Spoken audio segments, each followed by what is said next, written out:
grizzled and gray, talking about Star Wars from back in the day. You got a talk show called Geeky Geezus, it's true, spinning old tales about the stuff that went through. From Atari to Trek, they know every line. A Geeky Geezus, man, they're feeling just fine. Like Pacelli's got a lightsaber, he swings it with pride. A Boomer's got a Game Boy, plays it deep in the night. They're ranting about He-Man and old X-Men too. A Geeky Geezus, they're the nerdiest crew, talking Transformers, toys that twist and they turn, singing blues for the geek life, the hearts still burn. Oh, Geeky Geezus, they're living the dream, talking comics and movies, they're busting the seams. From Battlestar reruns to D&D lore, they're preaching the gospel of geek evermore. Be Pacelli and Boomer, they'll never grow old. A Geeky Geezus with hearts made of gold.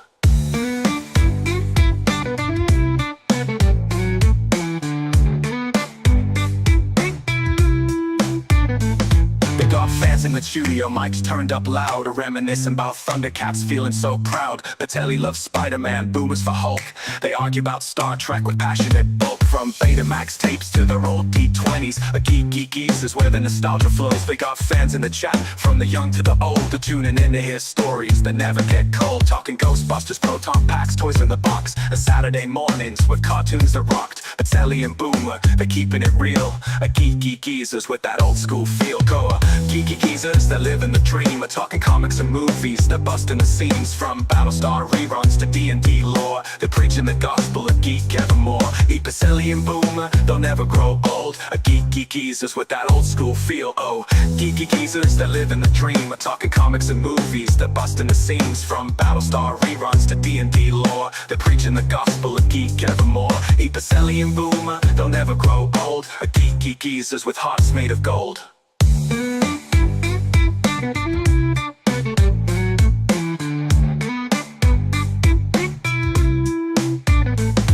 They're singing the blues for the games that they played, for the VHS tapes and the arcades that frayed. But the spirits are young, though the hair's turning white. A Geeky Geezus keep the nerd fire alight. So tune in each week to the Geeky Geezus show. Pacelli and Boomer, let the good times flow. From X-Files to X-Men, they're dropping the news, singing praises of geek life with them old blues. Pacelli and Boomer, forever they'll be. A Geeky Geezus living wild and free.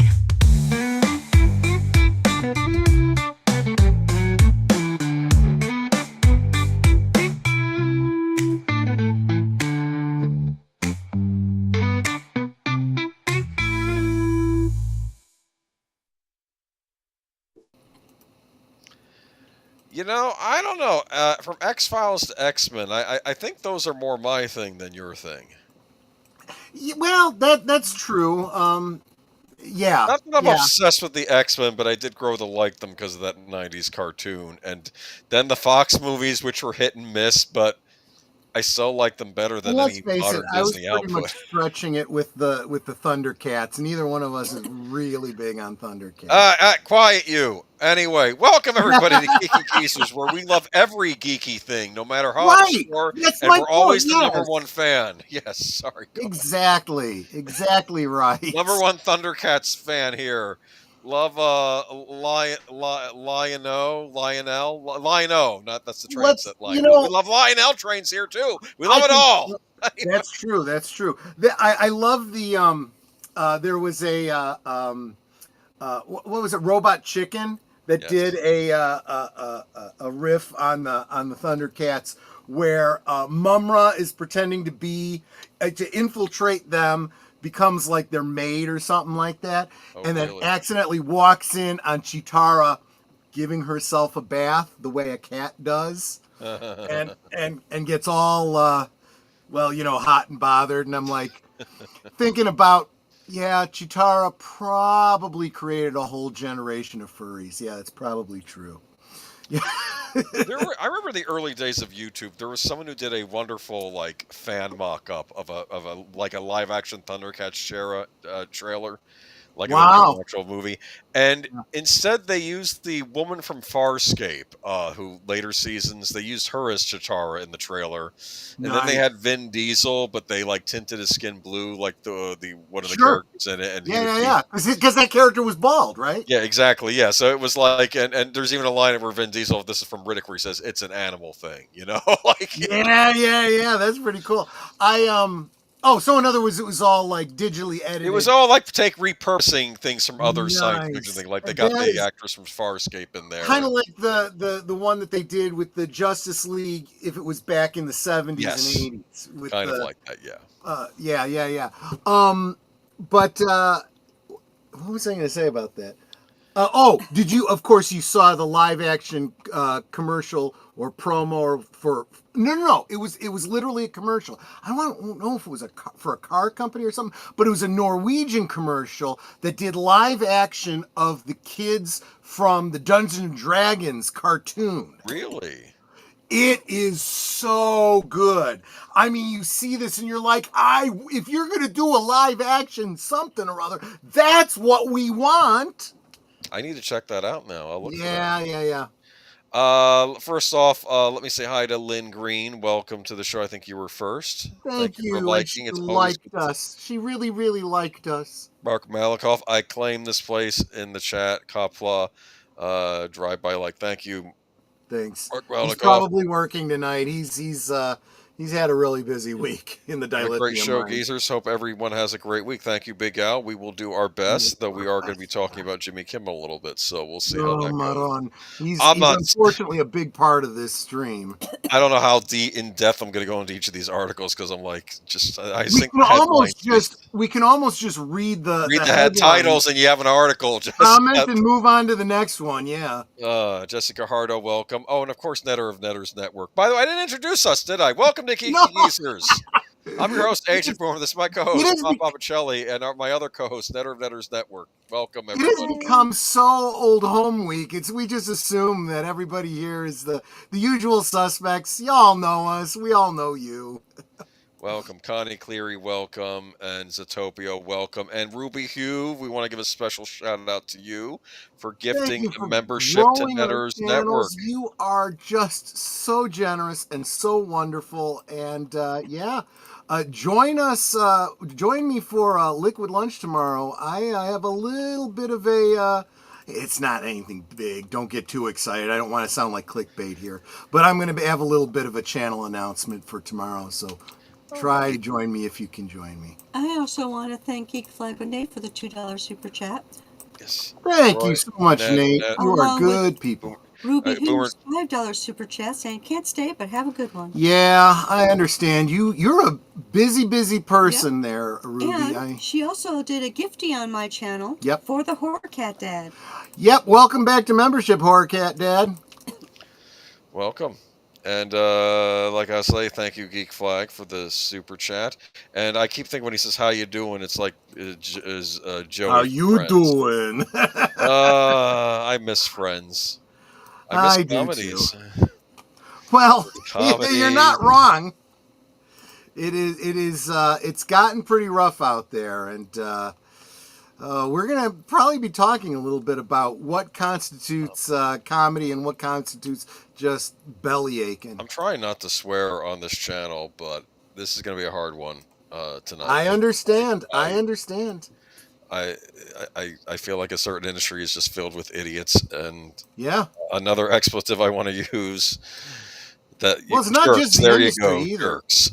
Everybody that listens to them and gives them airtime, and most of social media, for crying out loud. The sheer volume of idiocy that I'm seeing lately, just I don't understand. I mean, I don't know.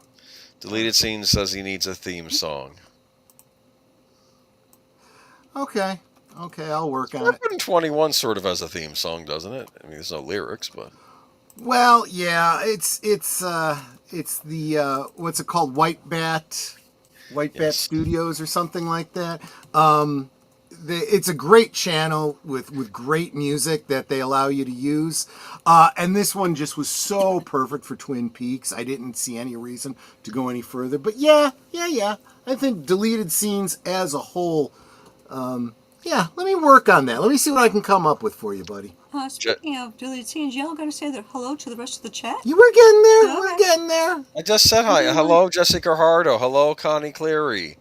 Hello, all the people coming over from Unscripted's channel. Rough day today. Thoughts and prayers go with, unfortunately, the people the Oh victims gosh, another one. Yeah. that attack in Michigan. This is the kind of stupidity that I'm talking about, because there's so many people out there already jumping on. We know who it is. We know why he did it. Blah, blah, blah. How are they going to spin this one? And it's like, guys, have you just forgotten the last one was just a few weeks ago? And you were jumping all over one guy, and then 24 hours later, you find out it wasn't him, it was somebody else. We wait and so maybe slow your roll a little bit. You know, what is that line from Tarantino? The less one makes declaratory statements, the less they are apt to look foolish in the retrospect. Don't worry, Boomer, I'll curse for you. Thank you, and welcome to Topia, the chat. And used to be Jedi Master Zootopia, but I can get why you might want to take Jedi Master off of there right now, right? I guess, yeah. Considering well, the state that's why Outlaw Bill got rid of Jedi Bill, so, you know. Because it's just, John Campia, I think once he commented on one of your liquid lunches, I think he was making a point about Star Wars, how he just feels nothing for it anymore. I feel bad. It's like, yeah, I know. And to be fair, I think that's happened with a lot of our favorite franchises. It's like... We don't have an article on it specifically tonight, but I know that WDW Pro was talking about it, and you guys may not even realize this, but they dropped the trailer for The Mandalorian, and pretty much nobody has paid attention to it or noticed it. People have gotten that apathetic about Star Wars. They don't even care about the trailer for The Mandalorian. For the movie, I take it. Yeah. Okay. Yeah, I didn't realize that it dropped. All right. See, that's what I'm talking about. We're not even paying attention anymore because we are so. I didn't even think to put that as a news story because no one cares. Okay.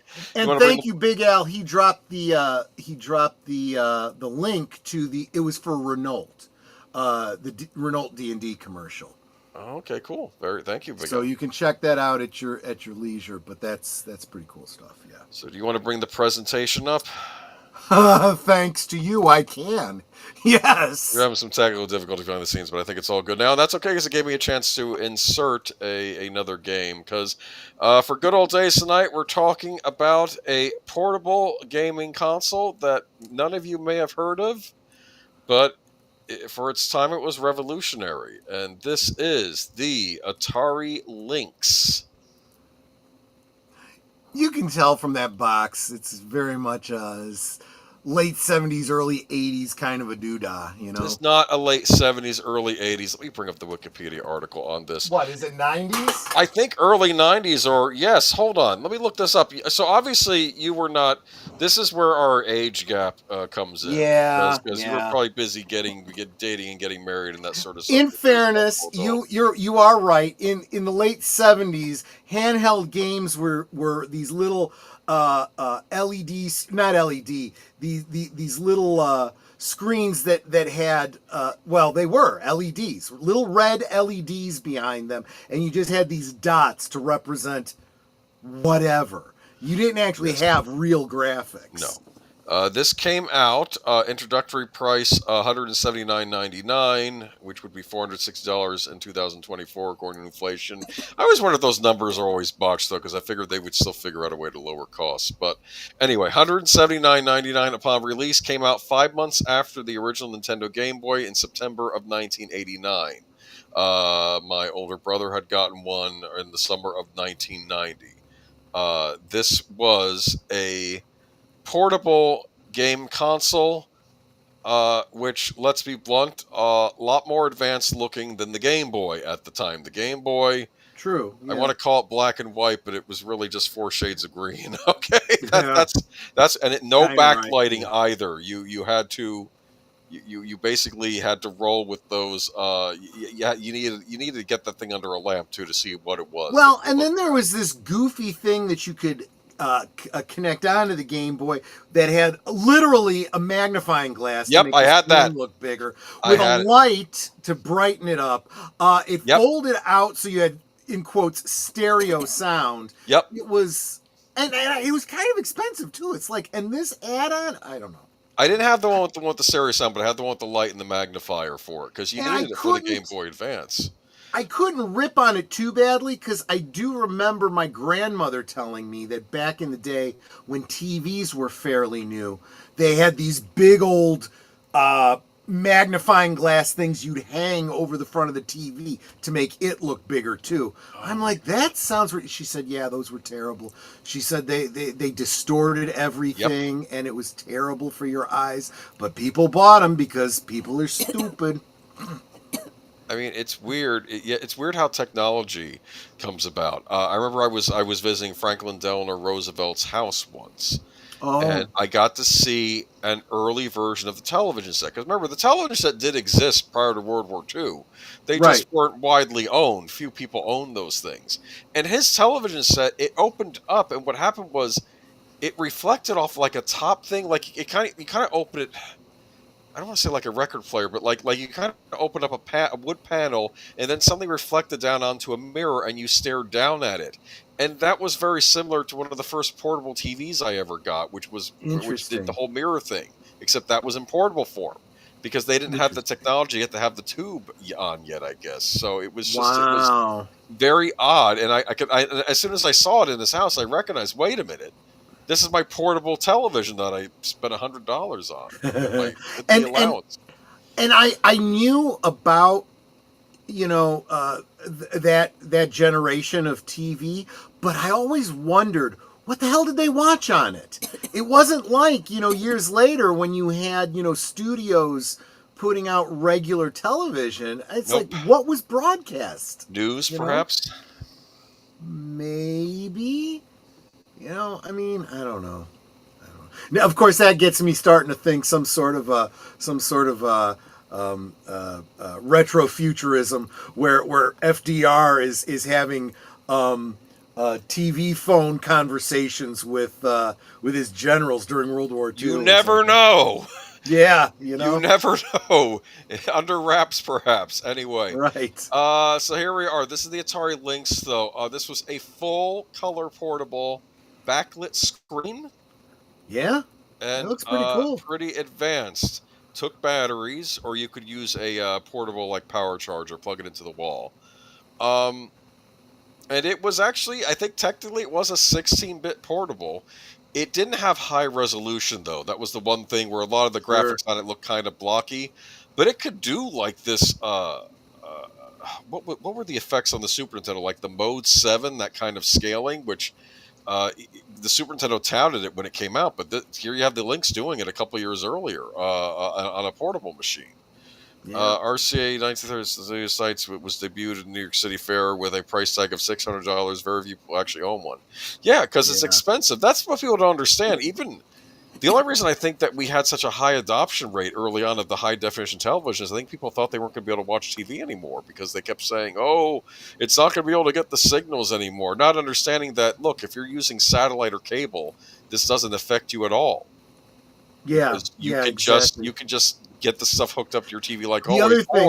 Yeah, go ahead. Yeah. The other thing is that this is, history doesn't repeat, but it rhymes. Every time a new technology comes out, it's always very expensive until it, becomes more and more common. The prices then start coming down. We saw it happen with physical media. We saw it with televisions. We saw it with computers. We saw it with everything. Lester is saying that the Game Boy was a cream spinach color. It was. Screen. Sega used to make fun of it on its commercials because Sega had the Game Gear, which was their color portable. Again, though, Game Gear 8-bit system. This was 16-bit right here. This is Atari's. Yeah. 16-bit, though I would argue that a lot of the software output on it was by Epix Games. They did a lot of Commodore 64 games. They released a lot of stuff on this thing. But Fedora, welcome, Jack and 45. All right. Thank you so much. And Booger, good to see you, my friend. There it is, and it's all its glory. It is pretty sleek looking. Yeah, it was funny because, again, they did a focus testing, and they had a smaller model and a larger model. The focus testing said, let's get the larger model. Big mistake. Portable systems should not be real large. Not that stops modern portable systems from being huge, which doesn't make them really portable, does it? But anyway. True. I'm looking at you, Nintendo Switch and Steam Deck. Okay, well, anyway. But did you guys used to take this in like car trips and stuff and play in the car and stuff?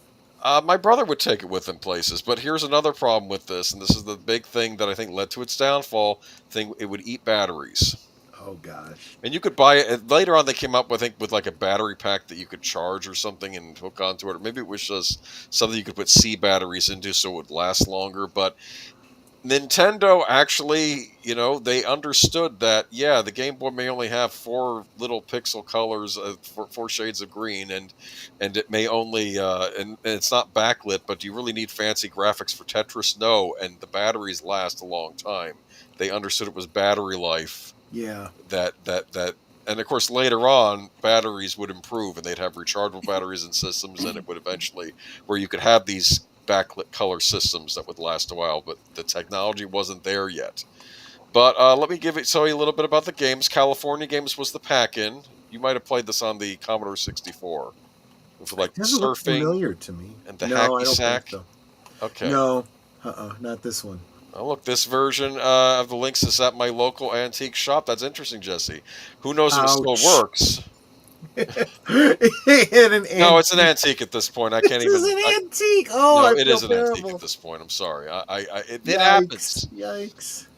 Look at that. You have look at that. You can play surfing. I remember the commercials had these kids in high school, not even high school, it's elementary school, and they all have their Atari Lynxes, and they're hooking them up through cables because you could do up to 4 players, and they're all in the boys' bathroom stalls, and they're playing the surfing game on the toilet stalls while they're supposed to be in class. I loved that thing. Oh, the Link would overheat. Well, that's interesting. I didn't know the Lynx would overheat because it was powerful. Yeah. Look at those graphics, though, huh? Is that Missile Command? It's a new version of Missile Command they made exclusively for the Lynx. That's pretty cool. That's pretty cool. It came packed in with a souped-up version of Asteroids as well. But let's see. That's Rygar by Tecmo. That you saw that on the front of the box. Right. I was always impressed with this. This is an arcade game that got a port on the Lynx. Pretty good port, I thought. All things considered. Now we get to the box art. Slime World, huh? Yeah. Oh, the 8 and 16-bit era of games where they would just throw anything at the wall and see what stuck. I miss it. Slime World. You're literally crawling around a world of slime and shooting at things. Come on. What more can you ask for in a game, right? There you go. That's just slime bait in the corner. Let's see here. Chips Challenge. This was also available on PCs, but I had Chips Challenge. Yes, okay. This I played. Yeah, so the Atari Lynx got a version of this game too. I like Nerdy Chip. Isn't he like stuck in a computer? Is that what the thing is? He's collecting chips because he's stuck in a computer world or something? Something like that, yeah. I have vague memories about it. Like a puzzle game, yeah. So you had to like do things in a certain order. There he is in the Lynx version. This actually game is a lot of fun. It still is. I think you can still find it for purchase on like Steam or places like that. Oh, I'm sure. A version of it. Gates of Zendikon. This is like a shoot 'em up, but really amazing graphics. So look at that color, huh? That is wild. For 89? Yeah. Amazing. And portable, too. I mean, come on. Gauntlet! Yes! Not just Gauntlet. Gauntlet the Third Encounter. Okay. This is like an exclusive Gauntlet game made for the Lynx. People thought it was another game they repurposed as a Gauntlet game. You had so many characters to choose from in this version. That I think is some kind of... It's not the Valkyrie. I think it's like an Amazon or something character you could choose from. Yeah. You could you could be a football player and throw like footballs at things. Okay, it's That's ridiculous. Funny. But yeah, they had an exclusive Gauntlet game that was pretty cool. Ninja Gaiden. Hi. Right. Yeah, that was, and this is the arcade game. Remember you said you liked the arcade game. It was actually the arcade game. They got what happened? I don't know. I don't know. Is that all that you got out there? Maybe. Oh, no! Oh, jeez. Okay. We were having some technical difficulties earlier, people. I could always share screen, worst case scenario. Okay. Yeah. Let me do that. Let me call it up. Give me a all second right. here. Oh my goodness, we were so close. I am pissed at EVMux. I am not going to be renewing next year. I'm telling you. How does it only have part of the slides? It said the whole thing was there. I don't know. Anyway, this was, of course, Ninja Gaiden, the arcade game, which I would have showed you a screenshot of, but it vanished on me. Give me a moment. Sure, take your time. Take your time. I'm not sure. Why does it like show slides and then it just shows the screen? Is that weird? I don't know. How do I advance this? It wants to be difficult. That's all. Okay. Where were we? We were on Ninja Gaiden. And can I go full screen? How do I go full screen on this? Anyway. What if I just F11? That doesn't. F11. I think you're wanting to say F you right about now. Yeah, I do. I really do. Sorry, I should have checked before we went live. I thought it uploaded okay, though. It looked okay when we looked at it. Anyway. Well, this is going to... unless you have a better way that you can share it. Let me...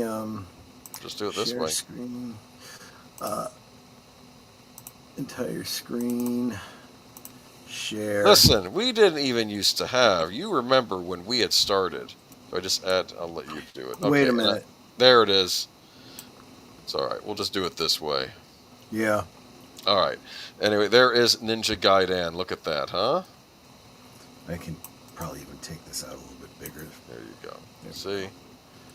Listen, y'all. I mean, that is not significantly different graphics than what you got on the... arcade. Yeah. No, I mean, this is... away. What the hell? This is fairly sophisticated for the time. Yeah. You know, this is not bad. I mean, this is 16-bit. It's just that the resolution wasn't high, so it looks very blocky if you blow it up. But when you're playing on a portable, it doesn't matter because the screen is so small. Right. Exactly. Hey, all hope as well, Jesse. Yeah, we're doing all right so far. Keep in mind, y'all, that the presentations didn't even used to be a thing. That was something we added later. It used to just be our voices in the void. But go ahead, let's go to the next one. Ms. Pac-Man. Ms. Pac-Man, yeah. Got a version of Ms. Pac-Man. Yeah. Striking for women's liberation there. Look at that, huh? And if you go to the right, go the next clip. You'll see the next one. There you go. Oh, that's actually better graphics than you got on the Atari 2600. It's not bad. It's not... You notice how the ghosts, they don't have the full eyes? When it would go to cutscenes or the main menu screen, you'd see the ghosts full on, but I think because they had to shrink it down so much, they had to make them look more simplistic. But it's a decent version of Ms. Pac-Man, especially for a portable title. Yeah, not bad. So, oh, look at that. I wanted links at the time because I had a soft spot for TurboGrafx titles. That's interesting. I had a TurboGrafx team. So move forward one. This is Dracula the Undead. This is very interesting. This is the only example of a point-click adventure game on the links. And it was. It starts out with Bram Stoker talking to you. Says, I'm talking to you from 1895, but we are going to present Dracula in a way that I could have only dreamed of presenting to you back in the late 1800s. And basically, it's the first part of Dracula. Jonathan Harker stuck in the house, in the castle, and trying to get out. And it's basically like a point-click adventure game. See, so and it has that whole sepia tone look to it. Kinda, so yeah. I dig it. It's rather cool, yeah. So go ahead and let's go forward again. Moving on to Shadow of the Beast. The Amiga Triumph actually made it onto the Atari links. Look at that. Go forward one. I mean, I'm not going to say it's as good as the Amiga version, but not bad for a portable. Come on. And I just... Cool. Yeah, and unfortunately, some of these versions you can't get anywhere now because, of course, licensing and whatnot. Right. But go forward one, that might be it for... Yeah, and that's, of course, and that's the newer model they released later on because they realized, wow, we made this thing too big, so they made a smaller, more compact version. But by then, Looks like it's a little bit thicker, but a little bit stouter. Yeah. Yeah, but it's like if you make the screen smaller, it makes it hard to... I don't think the screen got smaller. Yeah, they kept the screen the same thing. The screen wasn't huge, by the way. It was probably around the same size as the Game Boy screen, but... It seemed fine to me at the time. Plus, when you're a kid, I'll say this. I don't think you care if screens are small. I think as you become older, you're like, yeah, I wish this was bigger. Because your eyes aren't what they were. Well, right? I think as you get older, you start thinking, I don't need to take a game with me. I'm going to be the one driving anyway. I want to be able to play a game at home, in my comfy chair. It's weird, as I've gotten older, the lore of portable game devices. I mean, I buy those things like those Super Pockets I get you. Right. Yeah, I yeah, get those yeah. myself. And by the way, that Super Pocket I got you for the Atari does have a couple of Lynx titles on it. Yes, it does. Yeah, Yes, it yeah. does. So if you want to see what the Lynx was like, you could try those out on that. Not There all you of them. It's go. like 4 with the Sure, along with sure. 2600 and 7800 games, but pretty cool. But of course, this system, again, I think it was the battery life that killed it. Sega came out with their portable, the Game Gear, a little while later, and of course they had more robust third-party support. So Atari got beaten again. So Yeah. but it's. I give them points though, because unlike some of their other stuff they were putting out, they actually were trying to push the technology here. Like I felt the 7800 was not up to snuff with like the NES, or at least it was. They could have done more with that, but here they really were pushing the envelope for what you could do with portable gaming at the time. So I have to tip my hat to this. Yeah. Don't think I've seen a Lynx before, and you never will again. Okay. Anyway, unless they do a really exhibit. Well, unless you go to the apparently to the antique store. From what I understand. Keep an eye out, though. I will say this. Atari, whoever's running Atari right now, they like releasing these older consoles or replicas of things. It wouldn't shock me if someday they do a replica Lynx console with a bunch of games on it.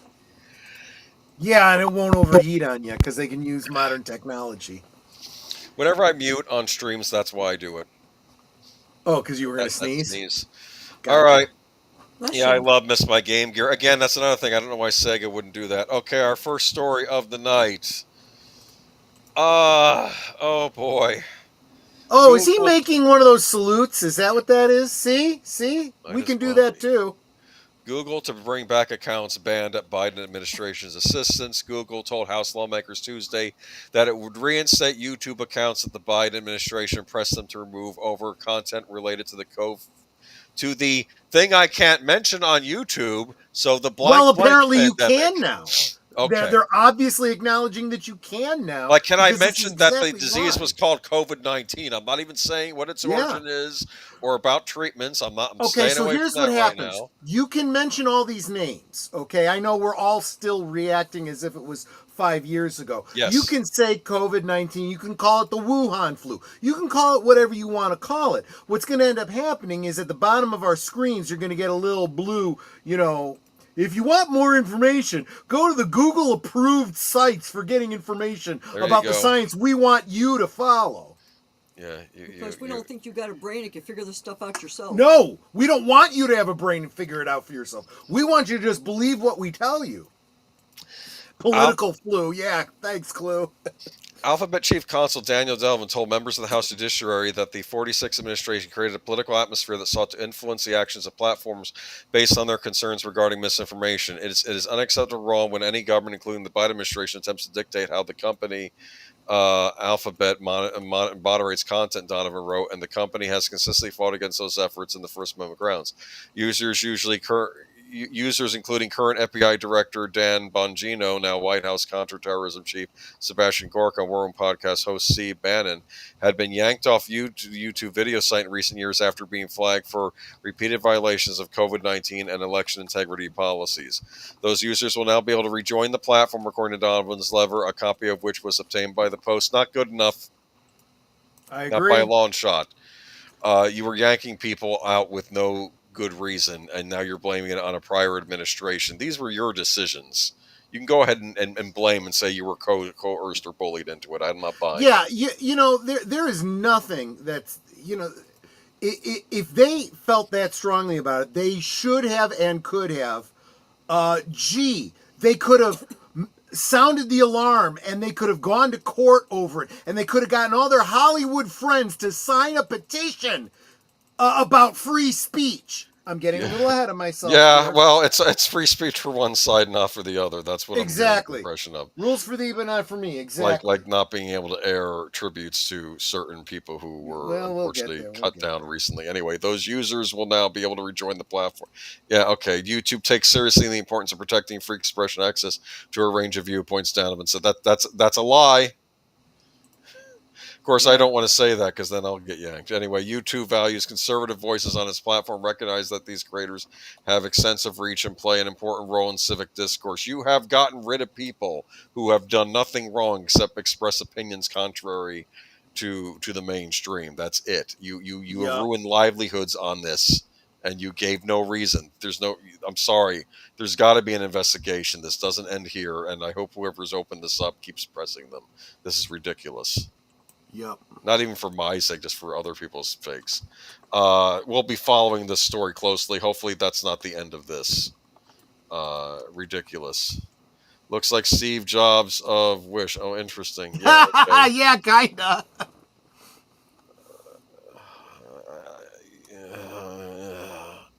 Okay, let's move on.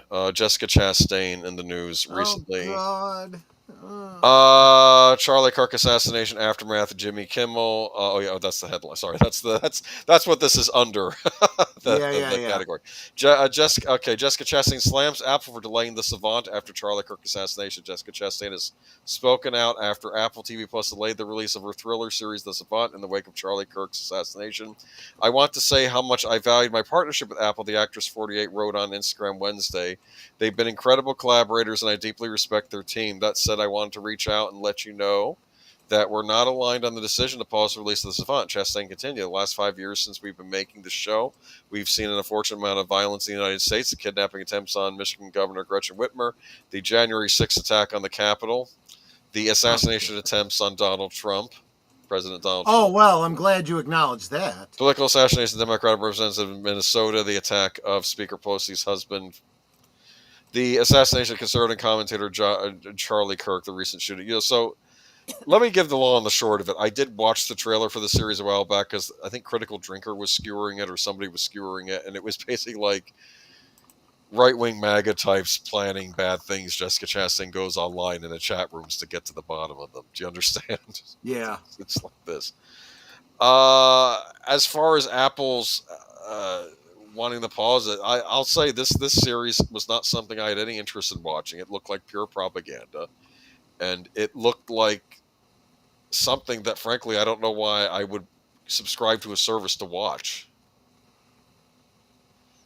But yeah, Apple TV said in a statement, after careful consideration, we have made the decision to postpone this event. We appreciate your understanding. We look forward to releasing the series at a future date. So I guess they're afraid because of the Kirk assassination. Mm-hmm. Okay. I was about to say, well, who cares about this? And I realized I'm the one that sent you the article. Anyway. Well, and at the same time, it's like, this is once again, people kind of forgetting where their bread is buttered, right? If you're on a platform, like we are here on YouTube, and we can be critical of them for certain, Google and so forth. But in her case, she's literally on Apple TV. Yeah. And if they don't want to have you on at all, you're gone. We'll get more into that in a little bit. Yeah. So, maybe just say, thank you. I understand you had to interrupt the intended premiere of my show. But thank you for having me on at all. No, you just got to get critical. And honestly, all it takes is somebody above her at Apple to say, I didn't really like this show to begin with. Bye. Boing. Tax credit time. Yeah, exactly. I mean, seriously, I don't know why actors keep opening their mouth about this stuff. If the company wants to postpone the series, they get to do it. When you own the platform, you can decide what happens. Otherwise, shut your damn mouth. You work for them. I don't understand this. Are they worried that it would come out that script gave someone ideas? Oh, interesting. Very interesting. Yeah, because maybe it's demonizing one side of the aisle. Oh, we really have to take care of that. Those Booger makes a great point. This isn't significantly different than Doctor Who. The first episode of Doctor Who being preempted by the JFK shooting. I mean, these things happen. I'm sorry, get the hell over it. Why? The world does not revolve around you and your They think it does, though. They think it does. I All never these even celebrities heard about think. it. Yeah. Well, I've heard of her. She's been in movies, but she's not. She's not the superstar she thinks she is. None of them are. These are not. This is not Humphrey Bogart and Lauren Bacall time, or even the stars we had in the 80s and 90s. I'm sorry, you're not. That's okay because all of these people are going to be replaced by AI. We're going to be talking about that in the very near future. Yes. Okay. Moving on to the next thing. Right. So now we have to run through the. You're a little clunky here, so bear with us. There we go. Whoopee. Yeah. The View address. No, sorry. Hold on. Is this the View? Yeah, the View addresses Jimmy Kimmel's suspension. Funny, Whoopi Goldberg kicked off today's episode of ABC's The View by addressing the elephant in the room. Did y'all really think we weren't going to talk about Jimmy Kimmel? I mean, have you watched the show in the last 29 seasons? No one silences us. The View drew speculation. Yeah, you might want to tell your legal advisor about that. And all the times you've had to retract stuff there, Whoopi. Think that through a little bit. Certain statements about, I think, the Holocaust, I think she said. Anyway. The View drew speculation from viewers and commenters last week when the daytime talker failed to address the suspension of ABC of Kimmel's late night show, Jimmy Kimmel Live. Today, Goldberg explained the show's decision last week. While the news broke last week, Jimmy Kimmel's suspension, we took a breath to see if Jimmy was going to say anything about it at first. She added that the show took the same approach when the news of the upcoming cancellation of CBS The Late Show with Stephen Colbert.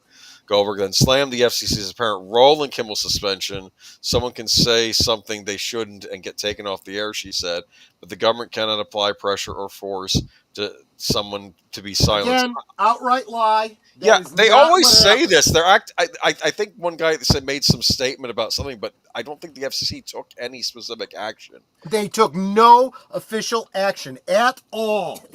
None of this had anything to do with the FCC. Goldberg added, "We talk about freedom of speech a lot because we are always in somebody's mess because somebody has decided that we have said something that's offensive, but we fight for everybody's right to have freedom of speech." You do? Because I remember Sharon Osbourne having to cry because he defended Piers Morgan for not believing Meghan Merkel when she had an interview. Do you remember that? Yep. Okay, because it means my speech is free. It means your speech is free. If was Sharon Osbourne on The View or was she on the other show? I don't remember, but I remember that was a thing. She was on. I think she was on The View. Yeah. Oh, there you go. Okay. Co-host Anna Navarro started her comments on the Kimmel controversy by thanking the viewers for demanding truth and courage from us. You deserve it. Okay, I've had enough of this. They're talking about Jesse Guajardo compares this to the Charlie Kirk thing to John Lennon, and how people talked about how Mr. Rogers, for example, talked about death and scary times, because that's what he did. He tried to help kids with stuff like that. I would say less like John Lennon and more like, sorry guys, I think the best example is Martin Luther King, someone who wasn't a politician but was talking about politics and influencing the culture. Mm-hmm. That's and the impact that it's had on people is also very similar to the assassination of Martin Luther King. Yeah. I think history is going to bear that out. So, shut up. The View is a bunch of cackling hens. Nobody watches these shows. That's what gets me. We talk about these shows because we talk about entertainment, but the viewership for these shows is so damn... Well, we'll get to that. Go ahead. Tom Hanks and Meryl Streep among 400 plus signing ACLU letter following Jimmy Kimmel's suspension. This is the moment to defend free speech. Is it the moment to defend people lying on air about news events? I'm just saying. Okay, yeah. Tom Hanks, Meryl Streep, Ben Affleck, Ben Stiller, and Lin-Manuel Miranda are among the 400 signatures that signed an ACLU letter calling out government threats to our freedom of speech in the aftermath of ABC's decision to suspend Jimmy Kimmel. Again, this was ABC's decision to suspend Jimmy Kimmel, not the government. It says it in the sentence. Efforts by leaders to pressure artists, journalists, and companies with retaliation for their speech strike at the heart of what it means to live in a free country, the open letter says. See, this is them shaping the narrative. Wouldn't you know, Jane Fonda signed it. Jennifer Aniston. It's a great bunch of people here. It really is. Christina Applegate. A lot of has-beens. I haven't heard her name in ages. Okay, I know, exactly. That's why they do this, because they want people to talk about them. The government threatened a private company with retaliation. So, regardless of our pinnacle of whether... Dust. Kevin Bacon, of course. Oh, and probably his wife. What's her name? From The Closer. Yeah, her name escapes me for a moment. I'm starting to wonder why the reason celebrity names are started. I'm starting to wonder if the reason celebrity names have been escaping me as of late in the last years. Because they're becoming less and less important to us. I think that's what it is. When was the last time you saw them in anything? You know? Yeah. So anyway, over a show. There's some really disappointing ones. Scott Bakula. That's too bad. Well, that's okay. I'm never going to watch anything he's in ever again anyway, now that Star Trek's pretty much dead. Christian Slater, what was the last thing he was in? Don't remember. Ages. That's the thing. These are all... Right? These are all has-beens. And I'm skipping over all the names that I don't even know who they are because I've never even heard their name. Annette Bening, Annette O'Toole. That's a shame, Annette O'Toole. Used to really like her. I'm just saying. I mean, Amber Tamblyn we knew about. I mean, part of it could be the bubble they exist in, and they think, "Oh, this is what happened." But I'm sorry, I've seen no evidence that the government was pressuring ABC to do anything. There is none. They just believe some tweet that they saw on the Twitterverse, and that's it. You better watch out. You better watch out. It's not even that. It's their friggin' Blue Sky. All right, let's move on to the next one. Because again, I feel like we had this horrible thing happen to Charlie Kirk and his family, and then Kimmel made it all about himself. That's what this feels like. Oh yeah, absolutely. And I find it. And Hollywood is focusing on. They're rallying to him because they see this as saving themselves, and it's not. It really is. They're just pounding nails into their own coffin as their industry dies around them. It really is. So this was the other thing this week. Sinclair Broadcast Group abruptly canceled plans to air a Charlie Kirk tribute last week after the company's local ABC affiliates received multiple violent threats, forcing them to move the program to YouTube just minutes before it was scheduled to begin. The Post has learned. Oh yeah, because we could be the next victims of the next crazy, insane leftists, so we better do what they say. Well, one of them worse, because one of their affiliate stations was apparently shot at by some nutcase. Yep. But, guys, I'm going to say this right now. Do you understand what fascism is? Because the people saying they're anti-fascist are fascists. They're literally using fascist tactics to fight people who aren't fascists, but they're calling them fascists to excuse it. So yeah, they just wanted to put a Charlie Kirk tribute on their station, which was their right to do. And so the Baltimore-based local TV giant, local threats directed at specific local ABC stations resulted from the ABC suspension of late-night host Jimmy Kimmel, source said. And last week, government fired at least 3 shots at the lobby of the Tengan-owned ABC affiliate in Sacramento, California. There were no injuries. Authorities arrested the suspect, who was later freed on bail. Wait, what? Of course. The FBI then took the suspect into custody. So wait a minute, he was arrested in California. Said, "Well, I know you were shooting at the place, but you didn't hit anyone, so you're free to go, but be sure to come back." Yeah, be sure you come back for court. Exactly. For court.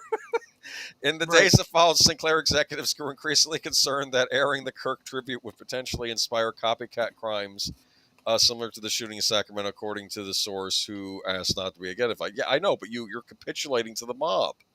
This is what they want you to do. Sinclair notified both law enforcement and private security firms regarding the threats, the source said. The Post sought to comment on Sinclair. An FBI spokesperson could not immediately be reached for comment. Yeah, you know what it sounds like? It sounds like that the people they're always saying are the ones that are violent are not the ones that they're worried about. They're worried about... never mind. Yeah. Sinclair had announced earlier this week that it would replace Jimmy Kimmel Live with Kirk Special Findings. Okay, that's enough on this. You can watch it on YouTube, or maybe, I don't know.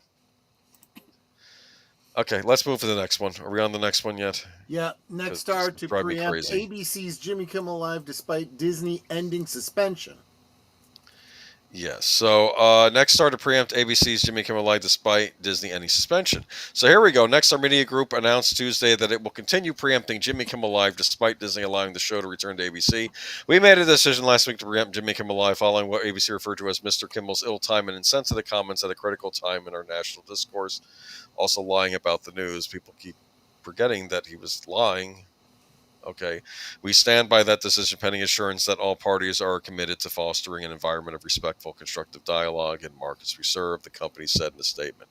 In the meantime, we note that Jimmy Kimmel Live will be available nationwide on multiple Disney-owned streaming products while our stations will focus on continuing to produce local news and other programming relevant to their respective markets.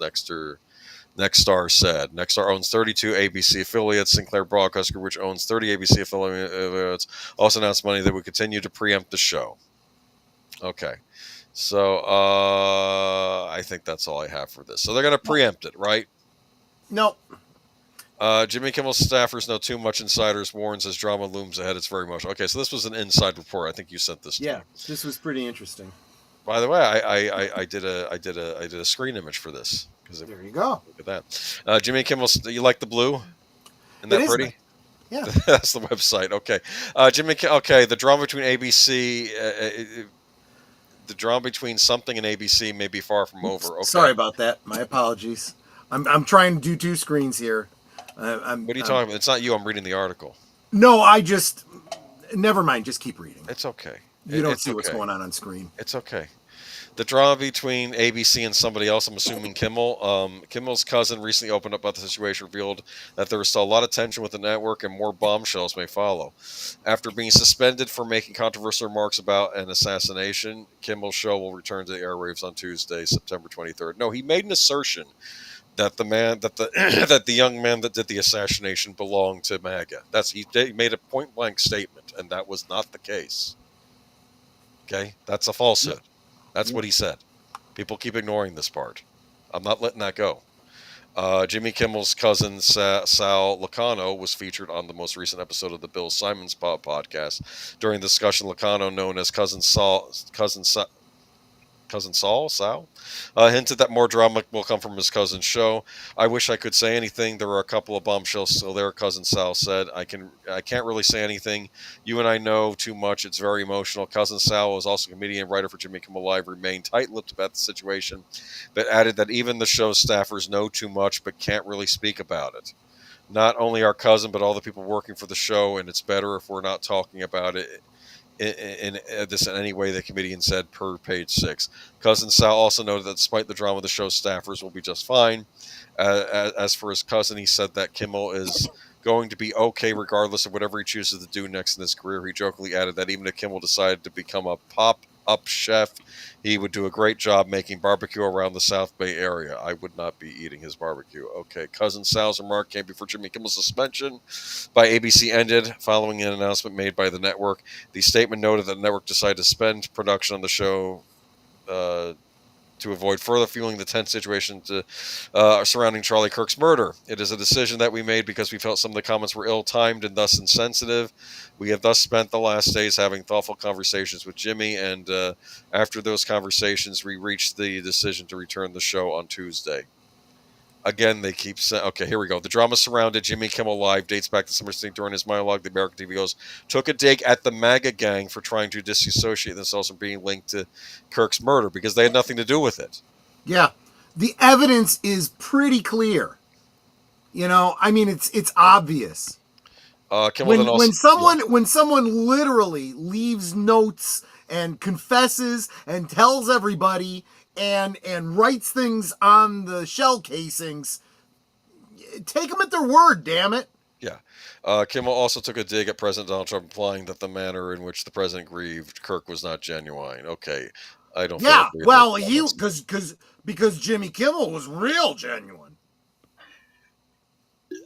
You know what it's like? It's like you're like there's this kid in class who maybe you think you're bullying. You do everything to keep antagonizing the bully, and then if the bully strikes out, he's such a mean guy, and it's like, no, that's what they're constantly Yeah. They don't let up. Kimmel's monologue led to his show being preempted indefinitely. Although it came as a shock to the public, insiders claimed the comedian's career was already hanging by a thread. According to The Blast, sources reported that the network was already thinking about cutting ties with the 57-year-old TV host after the conclusion of the current season. They cited Kimmel's consistently brazen political remarks as reasons to terminate his contract with the network, as they often led to rifts with the president, which the network is trying to avoid. I think it's too... I mean... Honestly, nobody even gives a crap about them anymore because they know that in a season he's going to be gone. We'll get to that in the last article. Oh, we keep going. Okay. Let me see. Kimmel's suspension had a lot of widespread criticism from fans of high-profile figures who believe the act was a war against free speech. Speaking of the situation, former political director of ABC News, Marc Malnekoff, said the suspension was not simply a First Amendment courtroom battle, but about regulatory intimidation and corporate self-censorship, per The Blast. Companies are not punishing themselves before the government even acts, he says. What do you mean corporate self-censorship? Corporations can self-censor. They do it all the time. Yeah. I don't often agree with it either, but they have the right to do it. That's part of free speech. Part of free speech is knowing what not to say and making that decision. That's called free speech. I'm free to not say something stupid.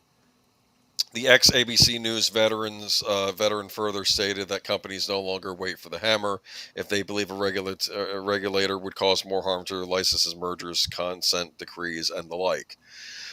Well, if you're behaving badly, how does this make you look to a regulator? Right. Here we go. Another one. Disney hit with legal salvo. Let's go to the next one. Oh, yeah. Here we go. To think we hadn't talked about Disney in a while. Yeah. Kimmel is just a punk in the schoolyard. Yes. Who keeps antagonizing people and then gets upset when they retaliate. Disney hit with legal salvo. Okay, a group of Disney shareholders is exercising its right to demand materials related to the company's decision last week to suspend Jimmy Kimmel's late night show, a precursor to the potential lawsuit. In a letter to Disney, the American Federation of Teachers and Reporters Without Borders said there's incredible basis to suspect that the board breached its fiduciary duty to investors by prioritizing improper political and affiliated considerations. The fallout from suspending Jimmy Kimmel Live sparked criticism as an attack on free speech, triggered boycotts and union support for Mr. Kimmel, and caused Disney stock to plummet amid fears of brand damage and concerns that Disney was complicit in succumbing to the government's overreach and media censorship, said the letter, first reported by Semaphore. The chain of events that led ABC pulling the show unfolded unusual fast, starting with a thinly veiled threat from the Federal Communications Commissioner, Brendan Carr, that his agency might take action against the network over accusations that the late-night host mischaracterized the politics of the man who allegedly killed Charlie Kirk. Well, he did do that! Within 5 hours, Nexstar, an owner of ABC affiliate stations around the country, said that it would preempt the show. Minutes later, ABC caved. The aftermath, which sparked national debates over censorship, saw cause to boycott Disney subscriptions and threats from talent indicating that they'd stop working with the studio until Kimmel was allowed to return. Last week, Disney's stock fell by over 2%, with its market value plummeting by nearly $4 billion. The shareholders are asked for board materials related to the suspension of Kimmel. They also seek communications with government officials, Nexstar, and Sinclair over the decision. Copies of Disney's deals addressing affiliate stations' right to preempt programming, policies regarding moderation of late-night programming, and information on the company's ability to obtain regulatory approval in other areas of its business. The purpose of so-called books and records demand is to investigate potential misconduct. Depending on what they uncover, the investors could file a shareholder lawsuit. So this is the impression I'm getting from this. These are the left-leaning investors attacking Disney on this? So, yes, but what the ironic part of this is that Disney's getting piled on by both sides. They've got the people on the right that are pissed off about Jimmy Kimmel. They got the left that are pissed off that they would take Kimmel down. So everybody was boycotting Disney. They're literally realizing that by wading into these kinds of issues that they have no business being in. Remember a while back he said something about we need to cool down the politics. We got to get out of politics. But I don't think that any of this is a political. Well, okay, you can believe what you want. It absolutely is. and you're purposely polarizing people, and you are deciding on a side. And this is where I want to bring up what Jesse's saying, Troy. I don't view myself. I view myself as a centrist person stuck in the middle of two giant parties, wondering why they can't get things done without playing the blame game. I tried not to get involved in politics. However, when other things pop up like war, everyone has an opinion. Everyone needs to have an opinion. My problem with anyone who says, well, I'm a centrist, I don't want to do politics, I don't want to think about this stuff, can't we all just get along? No! That's not how human beings work. There are two sides in many of these arguments. Pick one. Or, you've got to stand for something or you'll fall for anything. And that's exactly what Disney has done. They picked a side and they decided that they were going to push everybody out that didn't agree with them. And then when they go, well, gee, maybe we should moderate. Well, now this new modern audience that they garnered is turning on them because these are the people that you can't keep happy. And they're the violent ones that will shoot up your station because they are mad about what you did. Honey, your blood pressure is probably through the roof right now. Calm down. Well, it's more exercise than I get all week, so may as well.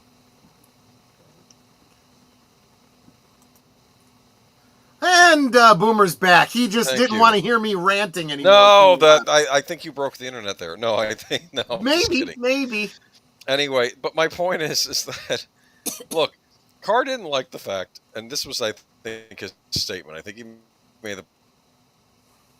Oh, you're coming in and out, Boomer. The fact that Kimmel. You're roboting. We're not getting anything you're saying. Lie about, especially in a very highly charged event. And the thing is, whenever you have what the politics of the killer is, but even in this case, I think we already knew what they were by the time he made that statement, and he still made it, and he kept trying to tie it to MAGA when MAGA had nothing, Trump's had nothing to do with this. And I'm just saying, I know it's so obvious. It's so obvious what this is. On the one hand, you've got all these people, cheering for the fact that this kid got killed. That was the most disturbing part of this, actually. Was and you think that it's somebody on his side, someone that agrees with him that killed him? No. Really? How do you make that argument? I mean, please, Jimmy Kimmel, give us your wisdom and insight. Okay. How you think this was a MAGA-related guy. The only way it could have been was if you had a quote-unquote nut on the quote-unquote far right that thought, oh, I'm going to stir things up by killing off a conservative political leader, making people think it was a leftist doing it. But that's not what happened. That's clearly not what happened. Yes, I know. I'm just saying that would be the only theory you could push on this. He's dating a tranny, and living with him. He's rebelling against his religious family. It's like, come on, this kid is a leftist. Just like all the other. He got corrupted too online too. He didn't start out that way. This is nothing new. Anyone paying attention sees it happening. They see it happening in our schools. They see it happening online. These people are being radicalized. And time again. And what happens? Charlie Kirk, they have a memorial for him. A bunch of people get together in a stadium and sing Kumbaya. Whereas George Floyd gets killed and people burn down the city and they march and they close off traffic. These people are not the same. No, okay? I found it very bizarre. I didn't even bother with this, but I think Angelina Jolie or somebody was making a comment about the funeral thing. And anyone who watches that funeral, that there was nothing but an outpouring of love at that funeral. There's nothing negative in that funeral that I could tell. I don't know. If you are projecting some sort of evil on them, you need to look in a mirror. Yeah. You really do. You really, really do. And then go back and look at your Summer of Love and George Floyd and, all the protests. Hey, that's when I started streaming. Yeah, it's true. Oh, wait, I meant to get rid of that. Okay, moving on to the next article. Yeah, because it just keeps getting better and better, doesn't it? This one, like... We don't have to spend a lot of time on this. Sinclair and next star cave, and they're like, okay, fine, don't shoot up our studios anymore. We'll let you we'll let you listen to your lefty propaganda. But you said that you were going to do it because, one, his ratings suck, especially in these areas where they really don't appreciate his commentary, and isn't. And I don't know. I keep thinking that the guys running Sinclair next to, listen, man, you don't understand. We got a family. We got kids. It's like just cowards. Just nothing but cowards. I'm just done. All right, moving on. I don't. Yeah, you know what? I'm not going to read the article. You're right. Let's move on. Forget it. Wait a minute. A man has been shot with a starter pistol and beaten to death with a baton. Police believe it's race related. Yeah, exactly. Okay. Yeah, this one you don't even need to say much else about. They caved. But yeah, his ratings are in the toilet because he sucks. So he's a terrible talk show host. Comes back on and he's like, I want to thank everybody. I want to thank Trump and whatnot for giving me the best ratings I've had in months. You know, blah, blah, blah, blah. Sure. Everyone came back the one day that you came back just to see if you said anything. And then they disappeared. You know what this means, too? The lesson Kimmel is going to take from this is, well, wait a minute. If I have to say controversial things and get people angry to get my ratings up, I have to keep doing that. So you know he's going to do something else stupid in the future. It's going to happen. Very likely. He's going to test the waters again. Because right now he said there was no consequence for my actions. Next star, Disney unsuspended me. I got this huge outpouring of love from Hollywood. Of course, his ratings are in the toilet, but he's not on the air for ratings at this point. This is not about making money. The show does not exist to make money. No. The staff that's getting paid. Her show does not make as much money as his damn salary. They are literally losing money on every episode. So why Disney are keeping him on the air? It's for other purposes. That's the only thing I can think of. He must be exactly right, and they're getting their money from somewhere else. They're just because USAID was shut down doesn't mean there aren't still NGOs out there funneling money into them, saying no, you will keep this show on. You will keep pushing this message if you want this money. Yeah. So Disney and ABC spent much of this week trying to trumpet the big Jimmy Kimmel return to late night television after the host spread misinformation about Charlie Kirk tragedy as a ratings comeback story. On paper, the numbers for his first night back look like a victory. Roughly 6.3 million viewers tuned in September 23rd, marking his strongest performance in over a decade. But the spike didn't last. By the very next night, viewership had plummeted to about 2.4 million, according to Nielsen ratings cited by Outkick. That represents 60-70% overnight collapse. Yeah, because people watch the show and they realize, wow, this guy really sucks. Yeah. They probably never heard of him before this controversy. What happens is they tune into his show and they're like, I didn't hear a single thing that made me laugh. All it did was make me angry. Even the people that friggin' agree with him come away from it more angry than they started at the beginning of the show. Yeah. In plain terms, most of the audience that tuned in to see what the fuss was about immediately vanished, leaving Kimmel right back in the rut he was before the suspension. Affiliates were never fully on board. It's also important to remember that Kimmel's return wasn't a full comeback to every home. Two of the nation's largest affiliate groups, including Nexstar, initially refused to air the program on their ABC stations. Yes, but they still caved. Today, those companies represent nearly a quarter of American households. Their stance was clear. They didn't want to broadcast a host who had alienated the viewers with hyper-partisan commentary, particularly after his remarks in the wake of Charlie Kirk's tragic death. You need to stop, not watching Kimmel, the people in these areas. Stop watching the channel, period. Yeah. Be done with it. ABC celebration of the first night numbers. Well, honestly, I don't understand why anyone's watching terrestrial TV anymore anyway, for crying out loud. Yeah, I don't know. You have so many other options. You have complete control over what you watch. You don't need to be watching network television. Yeah. Only on September 26th, 3 days after return to both Sinclair and Nexstar fold and put the program back on the air. By then, the damage to Kimmel's ratings momentum had already been obvious. Disney spin versus reality. Disney, which owns ABC, is trying to frame Kimmel's return as a major cultural moment. The company has pointed to viral clips of his monologue circulating on YouTube and TikTok. Yes, when he did that crying. Remember that? You probably caught that. Yes. The crying without any tears. Yeah. But viral clips don't equal sustained ratings, and they certainly don't. Never once said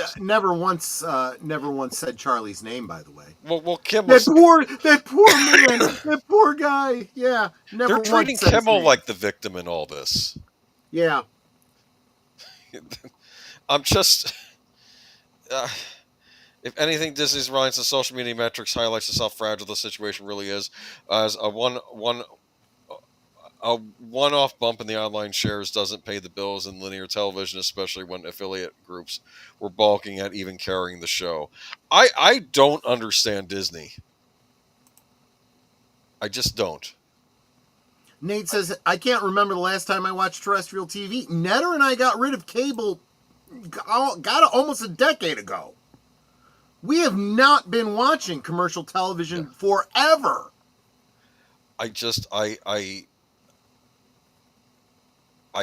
There are aspects of the entertainment industry I don't understand. I've been doing this for about 5 years now, and I still don't get Disney. Unless they're in league with whatever these organizations are that were threatening these affiliates. I just don't get it. I guess it's politics at the end of the day. Yep. Pretty much. Okay. Pretty much. Moving on. And them trying to move the cookies around on the plate to make them look like more, because he's trying to keep his job. It's exactly what you said. He's going to keep now saying ridiculous things that are going to actually probably start pushing the FCC to start getting involved. They haven't, despite what they've said, but eventually they're going to have to say, you know what? We're done. You're done. You cried about it long enough. Now we're actually going to do it. Yeah. And Horking, my voice or my throat is a little bit better from Thursday. But now I also have a low-grade fever, so yay! Yeah. Oh, I'm sorry, Netter. If you need to lie down or anything or whatever, feel free. Yeah. Oh yeah, it's like I've been sleeping in Saturday and Sunday. All right. Well, take care of yourself. All right. Yeah, and I made more of my elixir, so. Yeah, definitely do that. And some what do they call the honey lemon stuff that she does. Yeah. I was gonna say ice packs too for the forehead. Oh yeah, true. Xbox handhelds will be more expensive than you thought. No, they're about what I thought they'd be. Yeah.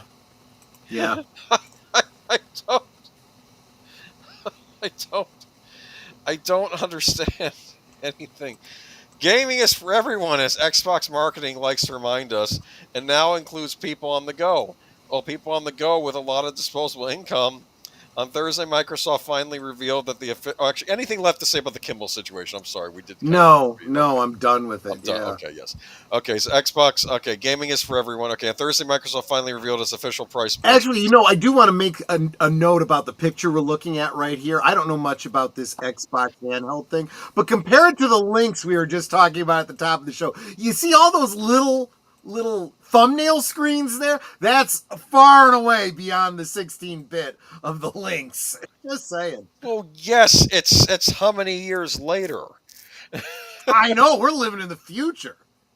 Yeah, but it's not as bright as you think. I mean, I'm sorry. Yeah, the screens may have been smaller on the old systems. You used to be able to get a Game Boy Advance.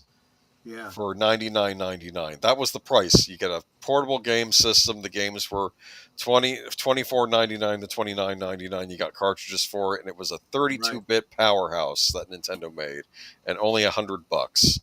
And the thing is, maybe your kid wants a Nintendo, but you don't want to buy him the big console. Get him portable. Plenty of Nintendo games on that. Geek Flag Netters, we all hope you'll feel better. So, thank you, Geek Flag. Thank you, Nate. Super appreciate that. All right.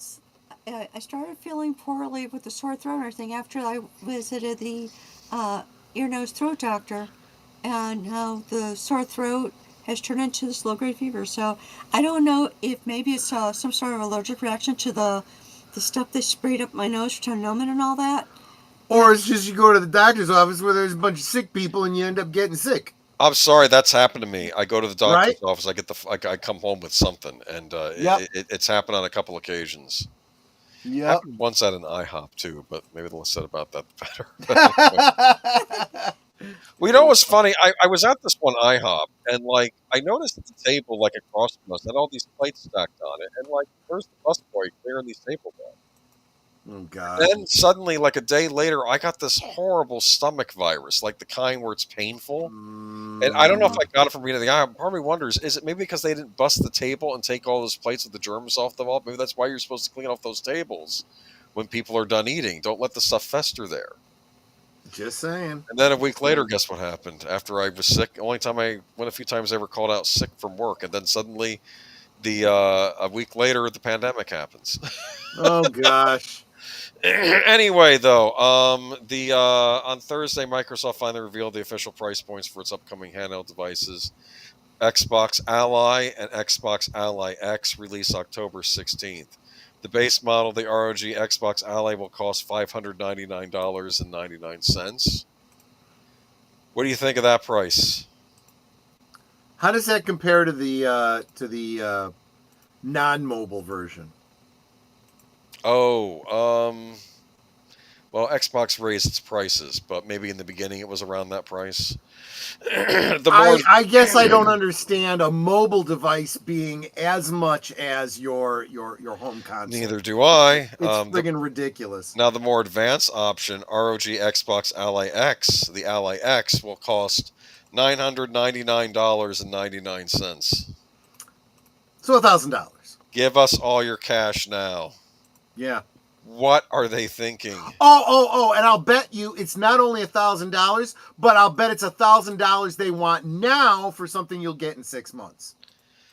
Maybe.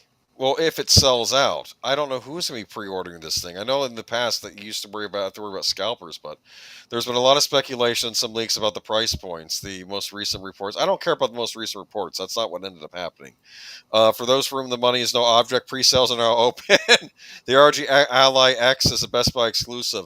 I want to get an Ally X so I can find the people that only spent $599.99, $600 on their portable, and said, "You loser! I paid $1,000 for my portable." Right. This is insanity. As I told you, what did the Game Boy Advance cost? $99.99. And then Nintendo later on, they released the 3DS later on. It was actually too expensive and nobody bought it. And you know what Nintendo did? They lowered the price, apologized, and made a newer, cheaper model of it. Clue makes a great question. Now I want to know the answer. Do the games depend on an internet connection? Oh, that's a very good question. We don't know that. I'm wondering if this is an all Game Pass device. Part of me wondered, hey, Microsoft, can I take my physical Xbox One games that are supposed to be backwards compatible and just make a digital copy on here? And I expect Xbox to say, I know we're charging you $1,000, but the answer is no, you can't play the games you own. What about the digital games I own? No, this is not, I mean, is this an actual portable Xbox Series or is this something else? They're not clear on this. Is this its own infrastructure? Is it Game Pass where you're just playing the games off of Game Pass?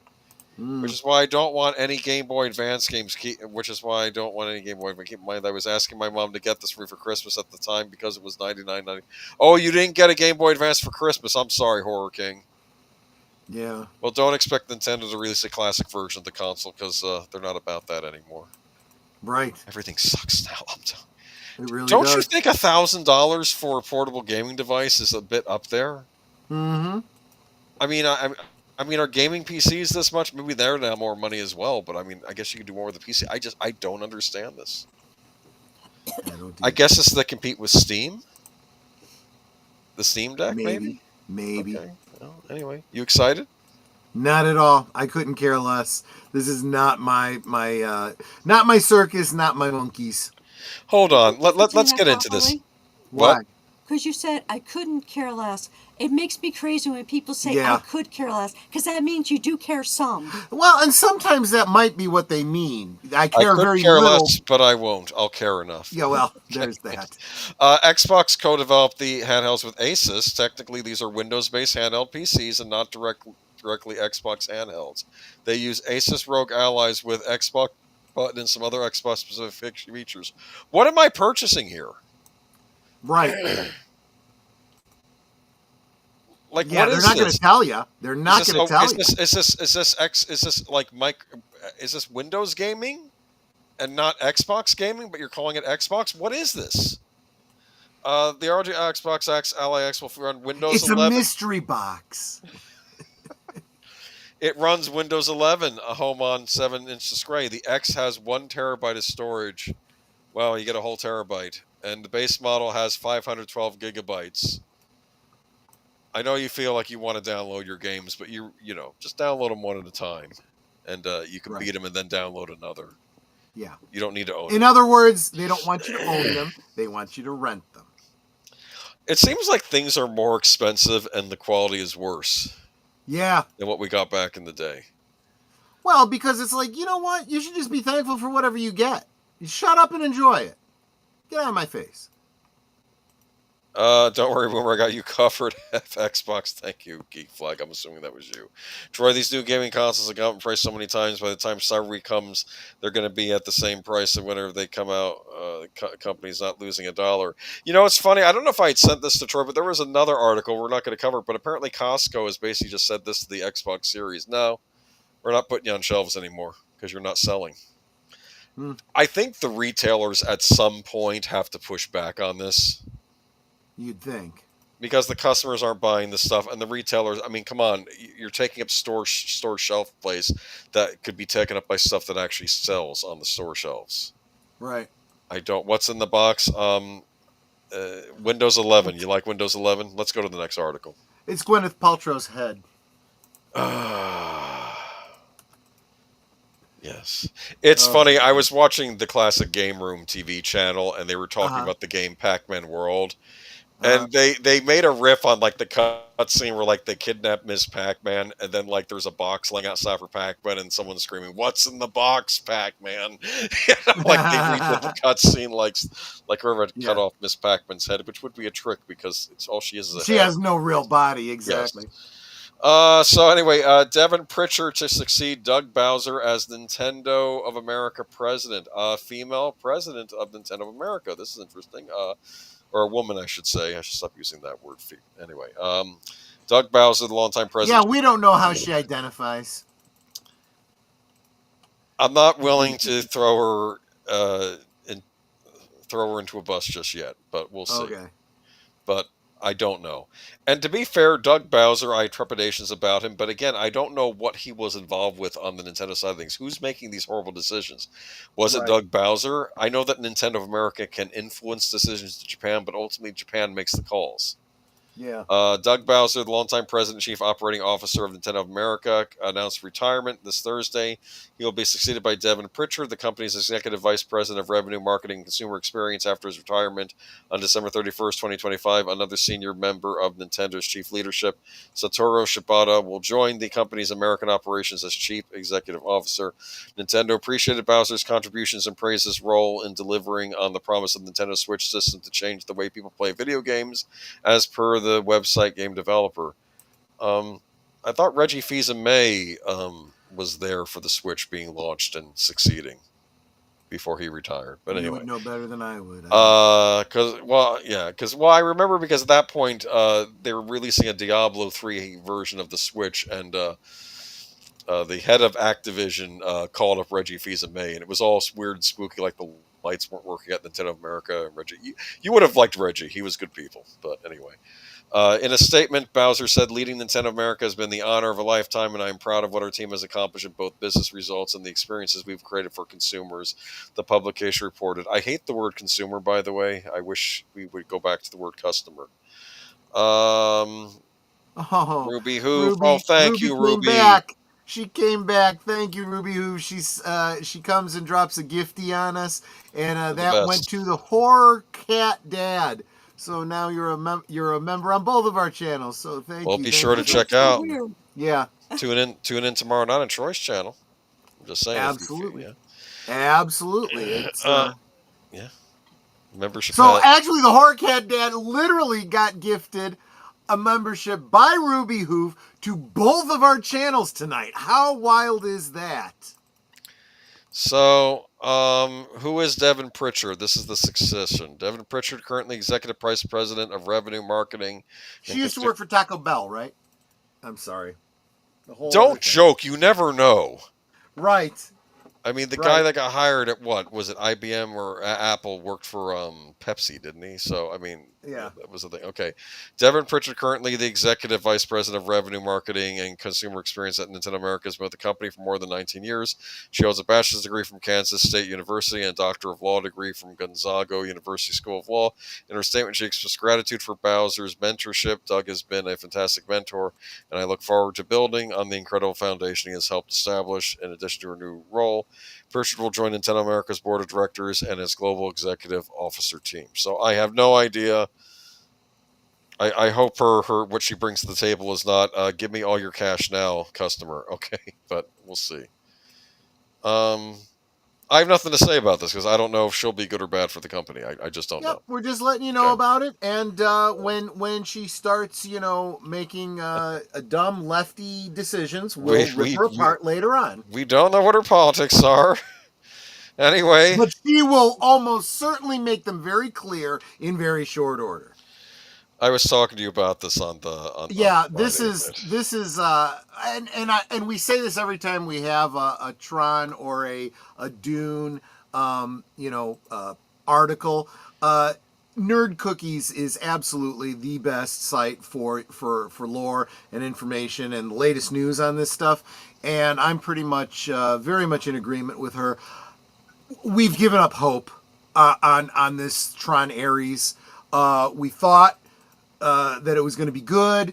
There was some clues that maybe they were going to do. The some trailer things. looked promising. The teaser, at least, yeah. They completely lost us. They are going to Last Jedi Tron.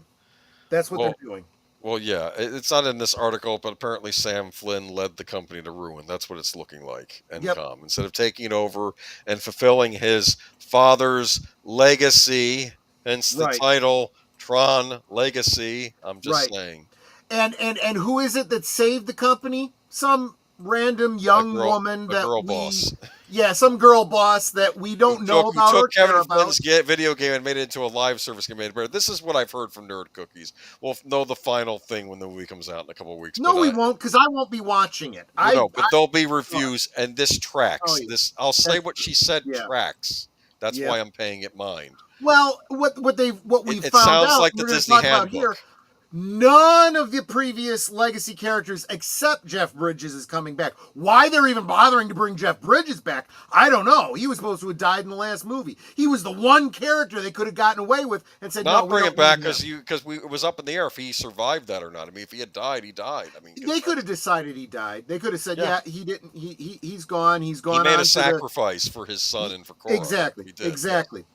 But that sacrifice is pointless because they're bringing him back, and his kid and Cora are whatever. They probably got, that we last saw them taking off on a bike down the road. They were in an accident. They're dead. Yeah, they got hit by a Mack truck. Yeah, exactly. That's like Ryan Johnson gets a writing credit for that. Okay, so Tron Ares is about to give us the first. They just subverted your expectations. Yeah, Tron Ares is about to give us the first installment of the sci-fi franchise for 15 years.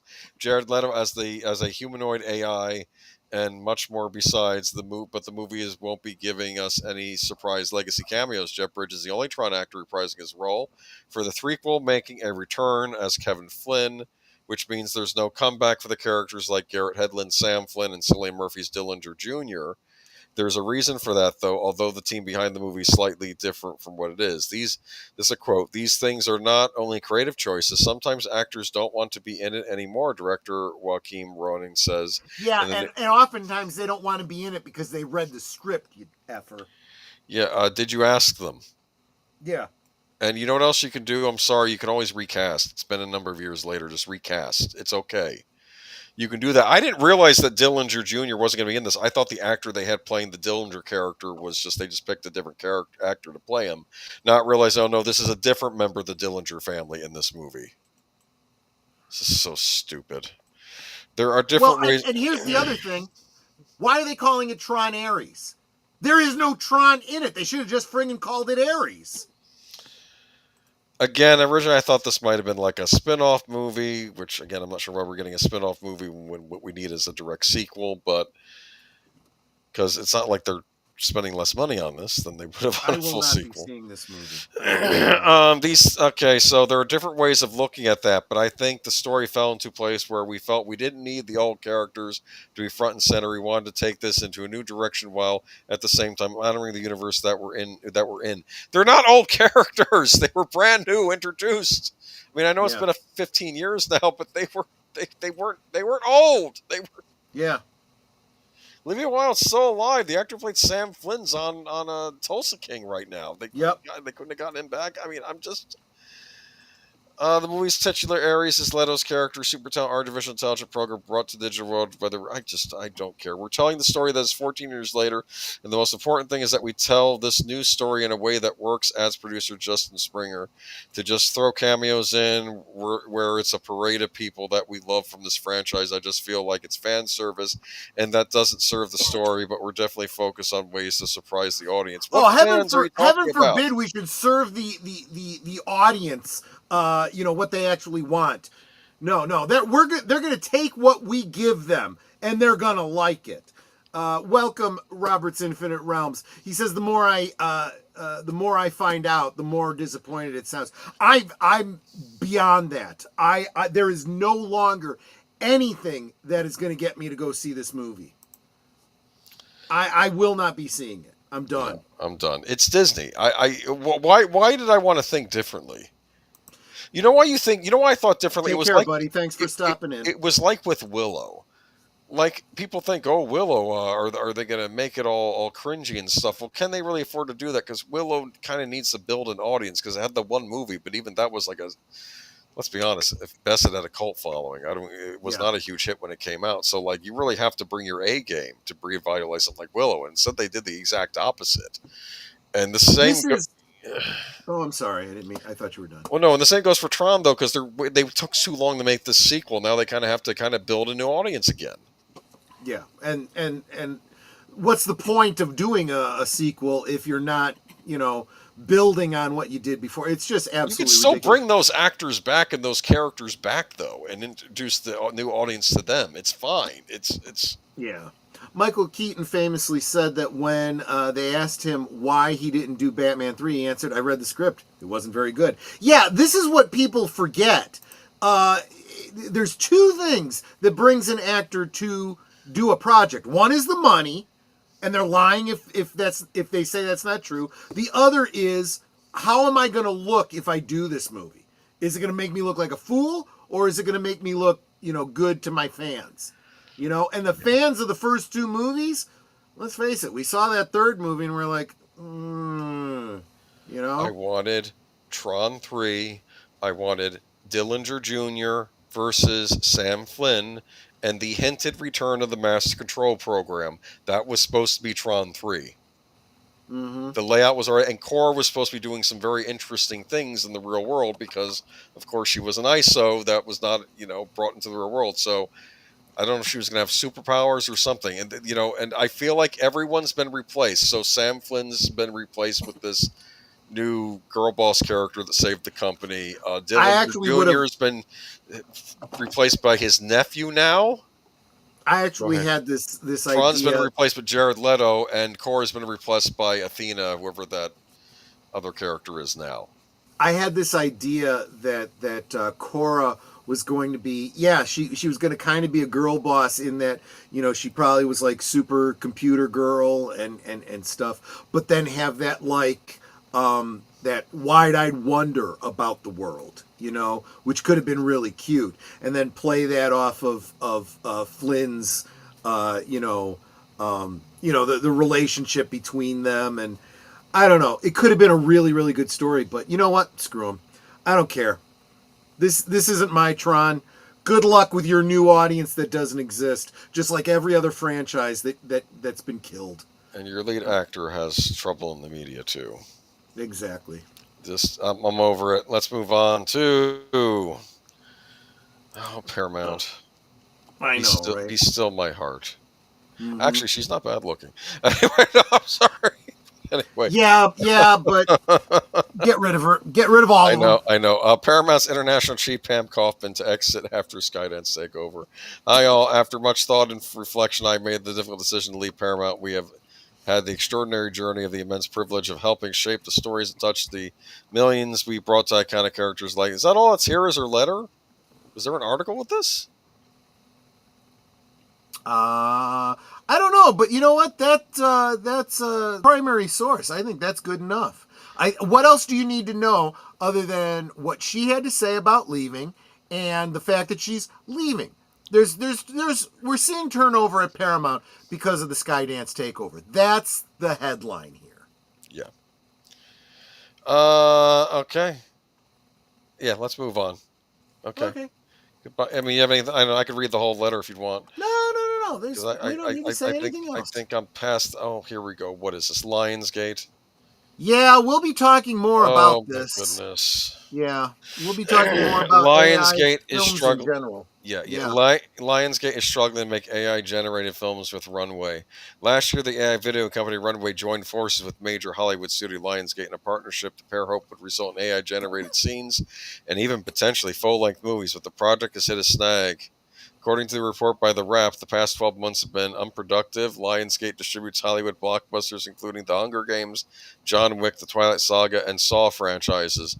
But despite its huge catalog, it simply is not enough for the AI to produce quality content. The Lionsgate catalog is too small to create a model, a source tells The Wrap. In fact, Disney catalog is too small to create a model. Despite Runway being one of the leading names in AI video, the technology needs copious amounts of data to produce AI-generated films. Mm-hmm. If the reason AI has proven to be an unpopular technology, the AI firms help themselves to any type of media they can get their hands on, whether there's copyright protections or not. Another issue is that the rights of the actors and the models for remuneration of their likeness appears in AI-generated clip if it's a legal gray area with no clear path. In the movie and television industry, each production will now have a variety of interested rights holders. An attorney tells The Wraps now that there's tech where you can create AI video of an actor saying something they did not say. That kind of right gets very thorny. The limitations, despite the huge hype that has surrounded AI for the past couple of years, the technology still falls short of what investors and proponents would like, leading to fears of a bubble.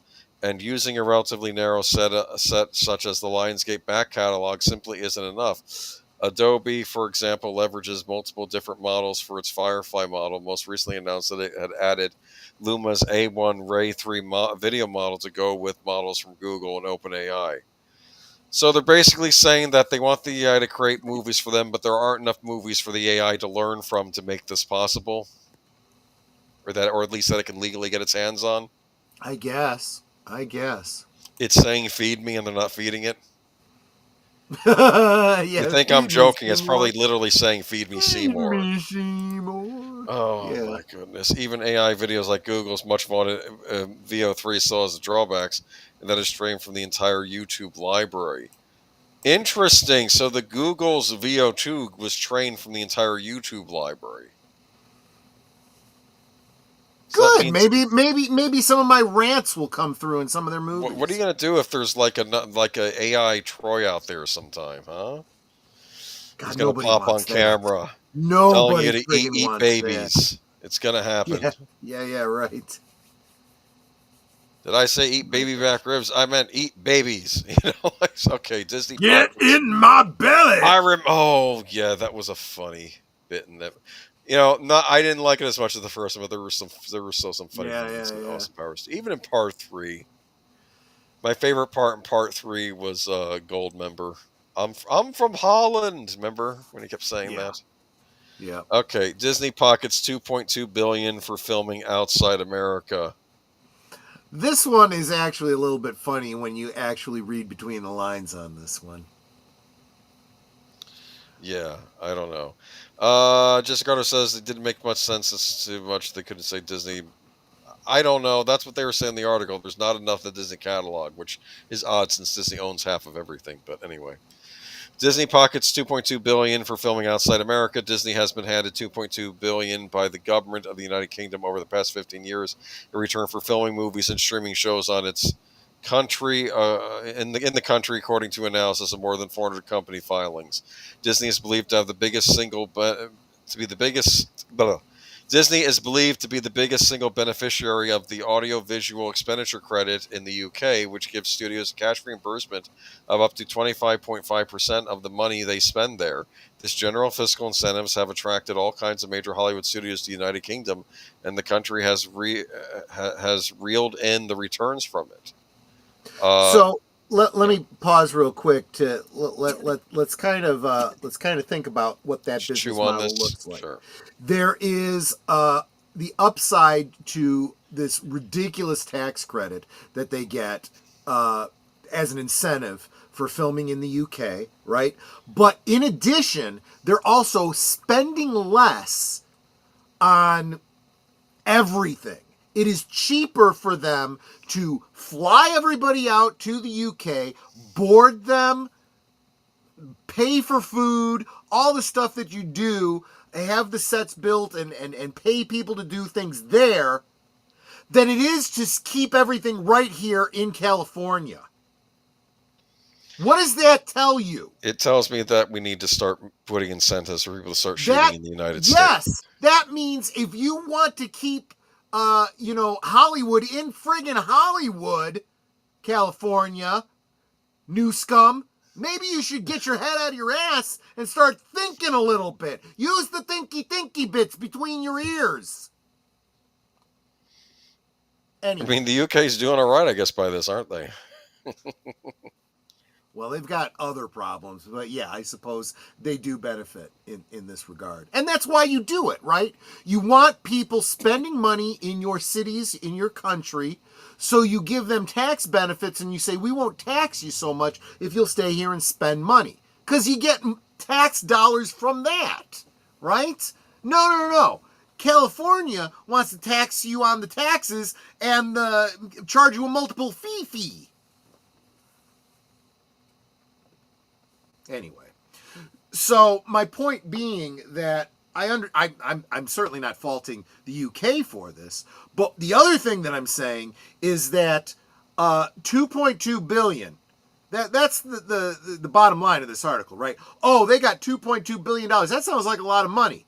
When you consider that all the movies that Disney has made over in the UK have lost money, even having saved money, spending, what they did in the UK, they were able to make the movies for less. They got this $2.2 billion that they could just put in their pocket. They still end up losing money because the movies didn't make that much at the theaters. Nobody cared about them. And of course, the streaming model too.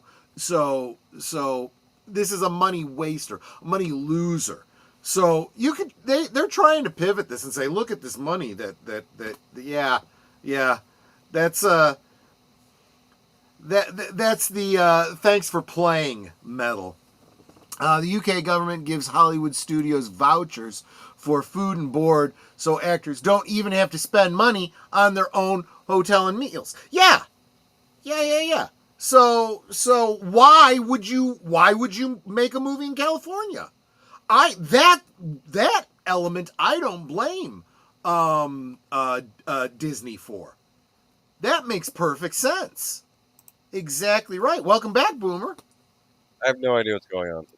Anyway. No, but your timing is perfect because you drop out just as I'm getting into the middle of a rant, and you come back in right after a rant. I don't think I'll have that's to listen to it later. You're doing it on purpose. Yeah. The point is, though, we need to be making incentives for people to start shooting things over here. Yeah. Because, and let's be honest with you, when I think of the UK, I don't think of... the UK just knows good business, Hollywood over there. I wouldn't exactly call them... Give us more money please, Disney, give us more money and spend more money here in our country so that we can give it to the BBC to put out the propaganda we want to put out. And it's simpatico, neo-Marxist, circle jerk. I don't even know what the BBC puts out anymore. All right, anything left to say on this? I just thought it was interesting. I wore myself out on that one, too. Christopher Nolan elected president of the Directors Guild of America. Well, that makes sense. He's like the top director. Christopher Nolan has been elected president of the Directors Guild of America, taking over the reins from as the union prepares for upcoming negotiations with the major studios. Nolan, an Oscar winner and one of the most successful hummers of his generation, succeeds Leslie Link Glatter, who served 2 terms at the helm and was first elected in 2021. I don't know who that is. He has been active in the DGA for some time and at present is a member of the National Board of Directors. To be elected president of the Directors Guild of America is one of the greatest honors of my career, Nolan said. Our industry is experiencing tremendous change, and I thank the Guild's membership for entrusting me with this responsibility. I also want to thank President Glattner for her leadership over the past 4 years. I look forward to collaborating with her and the newly elected board to achieve important creative and economic protections for our members. I'm in support of this. I can't think of a better director, better professional to pick to be in charge of this. He's so good. We'll see. He's really good. I think he deserves it. That's wonderful, and good luck to him. Yeah, and please get Hollywood back on track. Please, yeah. Please. You can't get The View back on track. That's another ABC show, isn't it? The View. Yes, it is. Of course it is. So, congratulations to Christopher Nolan. And everything Disney touches turns to shit. So yes. Well, not that this is Disney, sort of. It's the it is. Well, it's a Marvel. It's Sony. Marvel adjacent. I guess it's Marvel adjacent. Tom Holland suffers concussion on Spider-Man Brand New Day set. I'm really not liking that title. No. They better. This is the one time where they really should deviate from the source material, right? Exactly right. Yes. Filming is halted on Spider-Man Brand New Day after Tom Holland was treated for a mild concussion amid filming on the Pinewood, UK set of the Sony and Marvel Studios movie. Deadline can confirm filming was suspended Friday after the actor was taken to the hospital, was examined but not admitted. Sources close to the production said he will take a break out of precaution, but expected to return to filming in a few days. I don't know. These things happen. He got his bell rung. It doesn't sound like he was hurt horribly bad. Concussion is not good, let's be honest, but he does a lot of his own stunts, and these things do happen. I predict this is going to change how he thinks about this role going forward, if he's even going to continue in this role much longer. But I assume he was hired. One, he does look young. I think the idea was they wanted a Peter Parker that could last for a long time. Yeah.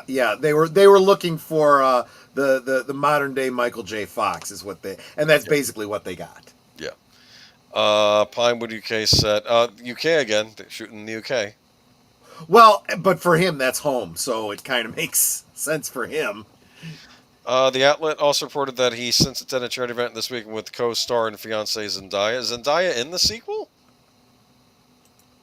I don't know, but he's married to her, so I mean, it's not like okay. No, but I just got the impression how they left the last movie that maybe they were done, because he had to, by having to fix things, he had to wipe out his, I don't know. I haven't seen the last two Spider-Man movies. I believe it or not, the Spider-Man movies, the new ones, I don't mind them. In fact, I like I called it the Spider-Man reunion special. That was the last one. Yeah. And, I did hear good things about that. Yeah. And even Far From Home, I liked what they did with Mysterio. I thought that was interesting. Mm-hmm. And it's odd how they had Jake Gyllenhaal playing Mysterio because, as you know, it was rumored a while ago that I think after. Who was the first fight? Tobey Maguire. He got into an accident. How they were like, I think Kristen Dunst was dating Jake Gyllenhaal at the time. You could always cast Jake Gyllenhaal as Spider-Man. She was almost hinting that to the producers back in the day. And so I almost wondered that Jake Gyllenhaal was almost a consideration for Spider-Man. So it was odd seeing him play these. That is kind of neat little behind the scenes kind of thing. Yeah. Yeah. But before filming began in Scotland last month, Holland said he's over the moon and is so excited to film on location for Spider-Man No Way Home in 2021, shot entirely in sound stages amid the COVID pandemic. Oh, interesting. They did that all on sound stages, No Way Home. Interesting. Yeah, there you go. Now we're really going to lean into the old school filmmaking, shooting real locations, which is why we're starting in Glasgow. And we're going to use the streets of Glasgow to build this massive set piece that we're putting together, Holland detailed. So it's going to feel like it's making 2017 Spider-Man 1 again. It's been such a long time since I've done it. It's going to feel like a breath of fresh air. Yeah, because it'll be fresh air. Yeah, and then you end up getting hurt doing it, so you're kind of wishing you were in a safer environment. But fans are going to be over the moon. I'm not happy about the Hulk being in this one though. Yeah. Well, that's just it. That's the other thing too. I'm done. I'm done with all of this. Mark Ruffalo's in it. I'm done. I'm not watching it. I would have don't been on care. board with Daredevil, the Charlie Cox Daredevil. I wanted to see him in a Spider-Man movie. I thought that would Yeah. have a cool team up. Yeah. I was sort of waiting for that. I thought that's why they were bringing Daredevil back, and they even had him do he had a cameo in No Way Home because Matt Murdock shows up. I'll be your defense attorney for Peter Parker. Yeah. And then exactly. I think someone throws something at Peter Parker or whatever, and then Matt Murdock catches and says, "Wow, you have good reflexes, even though you're blind." It was like it was a neat little cameo by Daredevil. Yeah, this is a missed opportunity because there have been some really great legal stories set in Marvel. Oh, yeah. Whether it was She-Hulk or whether it was Matt Murdock as the attorney. There was a great one where Peter Parker, as Spider-Man, he was Spider-Man, was being brought up on, I can't remember if it was a civil suit or whatnot, but he was in a legal case against J. Jonah Jameson. Yep. And in the court case, he's like, "Why is it you hate me?" And this is in front of the whole court. "Is it because I'm black?" And Jonah's like, I didn't know. I had no idea. Oh, that's funny. Yeah, exactly. That is funny. Okay, yeah. All right, move on. That's right, because you don't know. Think about it. You don't know what color Spider-Man is. You have no idea. Well, that's part of the idea behind it, right? And that's what people have been saying for a long time. Why so many people have liked Spider-Man. Even Stan Lee himself said that about this. The idea behind Spider-Man is he could be anyone. You know, and we all know it's Peter Parker. We see his life and whatnot. But the average person doesn't know who Spider-Man is. He could literally be anyone. There was that wonderful scene in Spider-Man 2 when he stops the train and everybody sees what he looks like. Oh, yeah. They were completely shocked, the audience, because they probably had all these visions of who Spider-Man was put up there, and they're like, wow, he's just a kid. He's just a kid, someone said, yeah. And then they hand him back his mask, and he's got this scared look on his face, and they're like, "Don't worry, man. No one here is going to say anything. We've made a pact. We will not tell anybody who you are." Yeah. All here today. Yes, and I appreciated that. And I think people would rise up to the occasion. I know sometimes we've seen some of the ugliest in the human spirit in recent weeks, but I think there's still a lot of good out there too. So yeah, I'd like to believe that. Speaking of and I'd like to see something good come back. Maybe. Yes. It's funny because the timing on this is just perfect because I literally today I'm working on a script for a video I'm doing, and I was grabbing a hold of some B-roll, and I literally needed to get some footage of Toys R Us specifically from 1978. Oh. Yeah. But here you go. There we go. Toys R Us has big plans for a comeback, announcing that it will more than double the number of standalone stores open in the U.S. The iconic toy retailer last week announced its plan to open 10 new flagship stores and 20 seasonal holiday shops with its partner Go Retail Group by the end of 2025. Once a staple in American malls, Toys R Us filed for bankruptcy in 2017, essentially wiping its nationwide presence as a beloved toy retailer. Since then, the company was liquidated and sold to private equity firm WHP Global in 2021, which started opening new flagship locations across the country last year. Toys R Us operates a handful of standalone stores, including in New Jersey's American Dream Mall and the Mall of America, Minnesota. The chain currently reaches American customers through its website and by selling toys inside Macy's locations across the country. Go Retail Group website has even 7 locations listed where stores will be coming soon.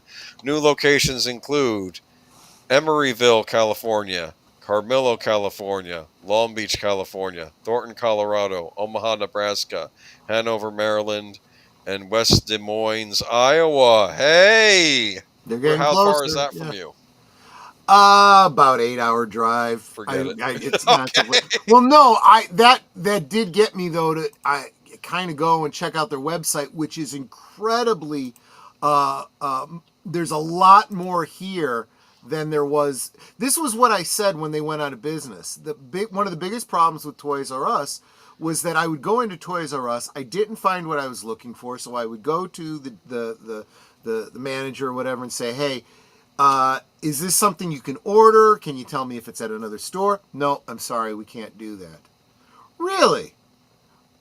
You can't like go online, go to your. No, we don't have an online. They didn't have the store. setup yet. The people. And I'm like, you are going to go out of business. And sure enough, they frickin' did. Well, you feel bad for the clerk because the clerk knows too.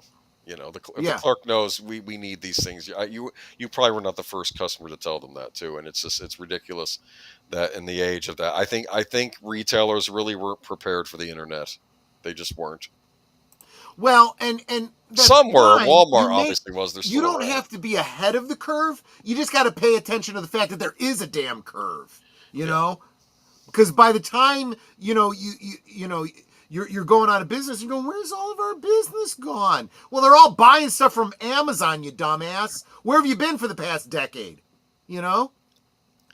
Yeah. I love Toys R Us, but I'm sorry the time has come and gone. Kids aren't playing with toys anymore. They will be out of business in 2 years or less. I'm not as cynical as that. We'll see. Keep in mind, there's always a new generation coming up, Geek Flag. Now, maybe the Zoomers, maybe the young kids, when they see the store and are brought into it, it will spark their imagination again. Or maybe they won't care and they'll be on their iPad. I don't know. There is that, but I'm also going to agree with him on this because the fact is that a lot of the bigger companies like Hasbro and Mattel are making stupid decisions to make toys for us, for the 50, 40-year-old people that want nostalgia, right? So they're making these expensive, HasLab projects and all this kind of pre-order, hundreds of dollars, big toys that people are buying. Well, your market is going to be dead in the next decade or two. And if you didn't bring kids in so that they will have nostalgia 30, 40 years from now, where's your toy sales going to be? Toys Think R Us. about the future, right? That's what the Joker said. They were my favorite store to buy video games at. Did you know that? Oh, yeah. I like buying video games. And everybody of our generation. I mean, even Jesse was saying it in the chat here. I don't want to grow up. I'm a Toys R Us kid. We all, especially at Christmas time, those commercials. Let me tell you. And before that, it was the Lego aisle. They used to have a Lego aisle that I would peruse and look at the nice, big, expensive sets. And I'm like, oh, darn it. Because Toys R Us was accessible to all the children. Yep. The only other one that was out there was FAO Schwartz, but unless you were friggin' rich, you weren't going to FAO Schwartz. And I've only seen those in a few locations too. They weren't like Toys R Us. They were like I only saw them in movies like Big. Yes, that's right, Big. But I remember going to Toys R Us and I know we've already done the good old days on Toys R Us. I think here's exactly. I really do miss it though. Let's hope they and obviously there's going to be different people owning them. I don't care. They should really tie into that nostalgia. This is where you go after the nostalgia. That in the toy company. Get the old rerun. Whoops, sorry, got ahead of myself there.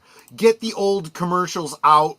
And they used to do this a lot when they go for a nostalgia. They do an old commercial, like they're starting to play an old commercial, and then they would morph into a modern version of it. Yeah. Or like the kids, and maybe they've grown up, and then you see, the next generation of kids. Exactly. That's marketing, guys. They'd play the old song, and then it would modernize, and the new kids. You download video games now. Yeah, that's part of the problem too. I know they keep pushing us to the. That's true.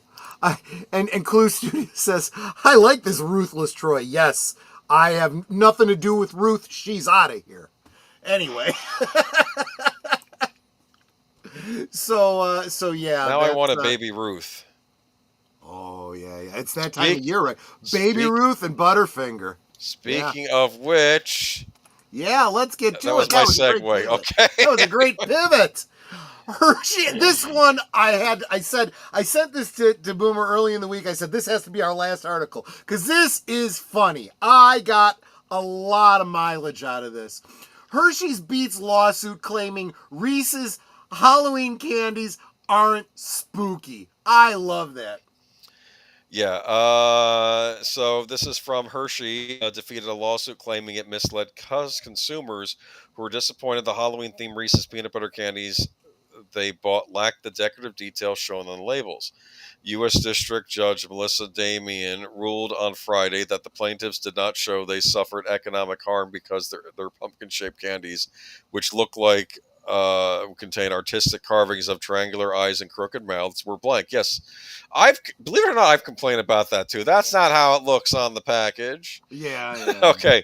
The May, then I eat it anyway. But anyway, the May 2024 lawsuit challenged the lack of details on 9 Reese's products, including a bat-shaped candy missing eyes, a ghost-shaped candy missing eyes and a mouth, and a football-shaped candy that resembles an egg because it had no stitch. Really?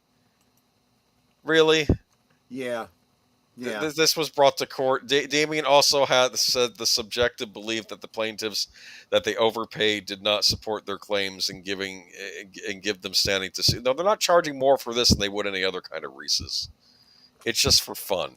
Put Yeah. simply, plaintiffs did not allegate the products were unfit for consumption, did not taste as the plaintiffs or otherwise were so flawed to render them worthless. The AMA-based design wrote. Plus, if you want to make your own designs, feel free. If you Yeah, want no, to carve out eyes in the mouth, exactly right. go ahead. The proposed class action by Florida residents. Oh, here we go. Florida man. Nathan Of course. Vittle and Eduardo Granado sought at least $5 million in damages. Damien said they may seek to file an amended complaint. Are you joking? No, this is a real article. In fact, Clue Studio is asking, is this a real story or is this Babylon B? No, this is a real story. This is a real lawsuit. Now, So admittedly, stupid. it basically got thrown out. The court was like, are you serious? At least sometimes. You know what would happen if the Reese's did start carving the faces, and then there'd be people complaining about the consistency of the faces, and I know, yeah. because another problem is that I like getting Little Debbie pumpkin delights each year, and on the box they're smiley I pumpkins, remember those. Yeah, they still sell them if you look around in stores. Yeah. And the thing is, though, they don't always look like perfect faces like they do on the box, and that's okay because they still taste. Honestly, I don't remember them ever looking perfect. I mean, it's No. not like, suddenly, no. The nostalgia comes from, okay, the box, yeah, it looks like, does it look like, no, not really. What does it taste like? Yeah, this is that I had as a kid. I remember this, yeah.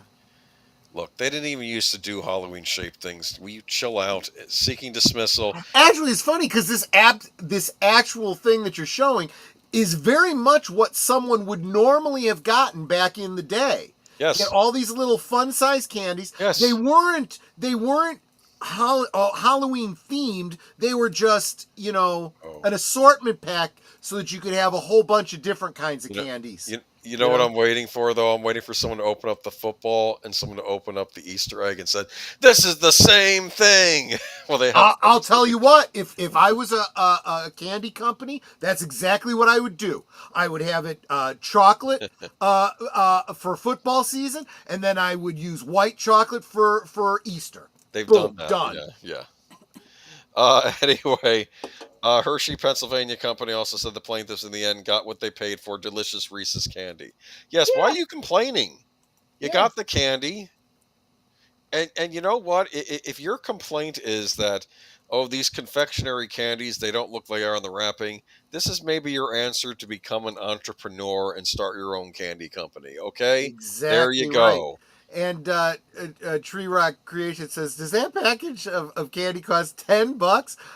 Halloween is too expensive now. Yeah, the chocolates have gotten very, very expensive. Now, what people don't realize, and this is something that we mentioned about a year ago, there's a blight that has been hitting the tropics that is killing off a lot of the cocoa production in South America.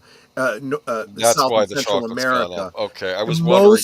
Most of the chocolate now is coming from like just a few small countries in Africa now, and so That's why it's so If expensive. you want to get like Jolly Ranchers and Swedish Fish and Sour Patch Kids, those are still more reasonably priced. You can always But do that again, instead. this is another situation. Do you know that there's all different kinds of cocoa beans out there that they could be making chocolate from, but they just keep using the same ones over and over and over again? This is the same problem they had nearly 100 years ago with bananas, where the certain kind of bananas that everyone was getting got completely wiped out, and they had to switch to a different. Are they kind afraid of it would banana. alter the taste of the chocolate? And then people will say they changed the taste of the chocolate. I'm not buying this anymore. Or could they use it maybe for a new type of chocolate that they're selling? I would start making a new kind of chocolate. In fact, there is one variety of cocoa bean that is not brown. It is more of a reddish color, natural reddish color. Why they're not cultivating and making more of that, I have no idea. I'd eat red chocolate. That'd be cool. And it's red chocolate that's not like dyed red. It's naturally red. There you go. I would buy that. I don't know, guys. But yeah, there's actually a whole bunch of different varieties out there. I don't know. What if you have a golden ticket? Well, I don't know. See, that was the thing that I used to. What was it? It was the Hershey Special Dark. So every other candy bar that Hershey's made, whether it was Mr. Good bar or the regular Hershey bar or whatever, had a silver foil, but the Special Dark had a gold wrapper. And I always imagined that it was the gold ticket from Willy Wonka. Me too. See, we think alike. That's scary. Actually, I'm a big fan. I always liked Hershey Special Dark. Because I know that especially the Europeans and whatnot, they look at Hershey's chocolate like that. But I actually think their Special Dark is actually pretty good. It's a good dark chocolate. I have enjoyed Special Dark. And there we go. And Reese's, I have nothing bad to say about Reese's anything. The Reese's is awesome. I used to go to remember Friendly's, the restaurant Friendly's. I don't know that one. No, You've never been to a Friendly's. I don't know Friendly's. Oh no, it is a restaurant chain that's owned, I believe, by the Hershey Company, and it's all they of course have. It's like a diner style meals, right? And I used to get this when I used to get this thing called the Friendly Frank, but their desserts, it's all Hershey's ice cream based desserts. It's incredible. I really do recommend. I am looking at their website. This looks very, very interesting. Jim Dandy, they have like a lot of Reese's themed desserts. They have a banana split thing. They used to have like pineapple, like relish with the sundae. They have a watermelon sherbet cake that when you cut into it, it's like you're cutting into a watermelon. I remember that, and I think the dots. I don't remember if the dots were chocolate or if they were something else for the seeds. Yes, but no. If you're ever on the road, see they're chocolate chips. Yeah, you're right. Yeah, if you're ever on the road, stop at a Friendly's. You get a meal, but be sure to get a sundae or something because that's why you do it. I don't know if you ever heard of it. It may have just been a regional thing. Did you ever hear of Farrell's? Farrell's ice cream? I've heard of them, but I've never been to one. It was like going to an old-fashioned, like turn-of-the-century ice cream parlor. It was so great. Well, I'll try them. Yeah. I'm all about the ice cream. I don't know if they're still around at all. I have no idea. Let me see. Jim Dandy was quite the sundae. Yeah, the Jim Dandy is what they sold at Friendly's. Yeah, the Jim Dandy. The good old days. Okay, so as soon as I start looking, Farrell's Ice Cream Parlor was, there probably isn't one. The company experienced a significant decline and closed its final location in Brea, California in 2019. Yeah, we used to have one here in the Chicagoland area. I loved it so much. I used to have birthday parties there. It was, honestly, it was not as exciting, as I think it was kind of usurped by things like Showbiz Pizza and stuff like that. But I'll tell you, it was. Oh, I miss Farrell's. I remember going there with the Boy Scout. Well, it was the Cub Scouts actually. I was a bit younger at the time, and we had this whole long section. There must have been like 24 of us, and they're bringing out all the ice cream on trays, and the server tripped and he spilled all these milkshakes and sundaes over this I forget the kid's name who's sitting right in front of me, and he's just covered in ice cream. And everyone's like, "Oh my God!" And he's sitting there, and I kid you not, without missing a beat, he says, "I hope somebody got a picture of this." And we all started laughing. It was funny. Hysterical. It was hysterical. I was expecting a dog to come into the restaurant and start licking him or something. Well, that would have been cool too, but at least he had a good sense of humor about it. oh, you better believe his ice cream was free that night, no doubt about it. Yeah, he had a great. Okay. If you're gonna get doused in something, get doused in ice cream. That's There you go. Oh, that was good. What was that? Think I'd like that. It's better than getting doused in a lot of other fluid type substances. Yes. I would take ice cream. Yeah, better than the slime on. You can't do that on television. All right. Yeah. I don't know about that. See what I did there? Yes, I don't know. I get you. Yes, and that would bring the slime down. Anyway, that you can't do that on television. That might be good old days for another week. Oh yeah. Might be that. All right, y'all. That's it for this week. Of Geeky Geezers. We will return next week with hopefully some good news. I mean, Toys R Us coming back. That's good news. Hopefully. Potentially, yeah. Fingers crossed. Yeah. Until you go in there and I don't know, you look at all the horrible toys that would, and you know what? Let's keep it positive. But you know what? You can't blame that on Toys R Us. They're just bringing you the toys that the toy companies are putting Toys out. R Us curate good toys for your store, even if you have to go outside the mainstream. Yeah. They. Oh, that's the other thing too. They should really start getting into. They should become a toy company in and of themselves. That's a good idea. They should have their own exclusive toys. That's a very good idea. Good thinking. Yeah. All right, our local friendlies suffer from high-profile crime in their parking lot right before the rest of the chain started having trouble. I'm sorry, we used to have one a couple cities over, and I went there a couple times, and I wish I'd continue going there because growing up in New Jersey was my favorite restaurant as a child, and then they disappeared because I used to get the Friendly Frank, and I know what you're saying. It's just a hot dog. Yes, I know it's just a hot dog, but it came on like this toasted bread that was folded into like a roll shape. Interesting. And I guess it was broiled, and I loved it. And then I would get a kid's dessert with it too, and I was, it was good times. It's all the memories that go with it. You can't really pass on to other people. No, you can't. It's got to be experienced. You got to experience it. So if you ever see a friend, try and stop in. And that's why if you want to keep your business going, you need to appeal to families so that when the next generation has kids, they start bringing them for their birthdays and all this kind of stuff and build those memories. That's how you get generational business. Booger 414 and a Frivolous Just a Shake. Yes, the Fribble Shake. I used to get those too. Interesting. Do you know what a Fribble Shake is? I don't. It's the Friendly's version of a shake. Okay, yes. Sure. Like a classic milkshake where they bring it out and you get the long metal thing that has the extra in it. You know what I'm talking about? Yeah. They used to have that at Steak and Shake also. Steak and Shake was similar to that, yeah. If you make toys, this is Clue Studios.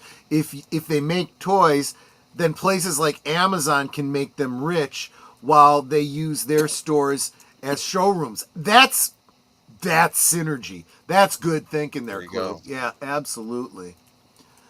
Booger asks, is it like the butter toasted hot dog rolls at Howard Johnson's? I don't know, but now I need to go try a hot dog at Howard Johnson's. So there you go. Put it on my bucket list. There you go.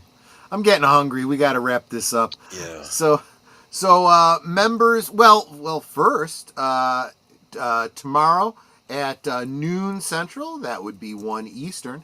The first of 5 liquid lunches every weekday at noon Central. Tomorrow I will be making a little bit of a tiny little announcement about the channel going forward. Yeah, I'm trying to clickbait you a little bit. It's not that exciting. You won't miss much, but please tune in if you can.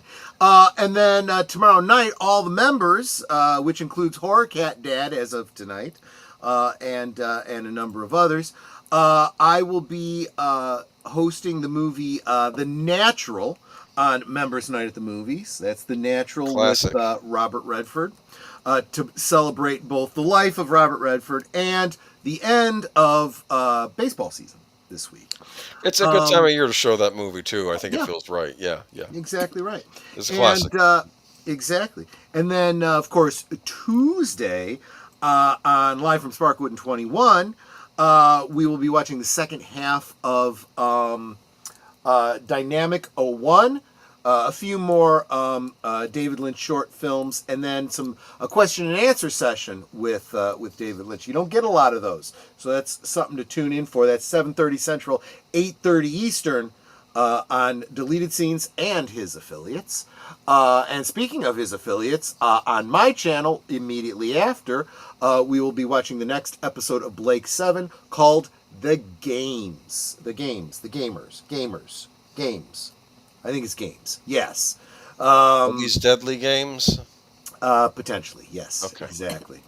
Well, and there's a lot at stake. A very important and rare power source for their ship.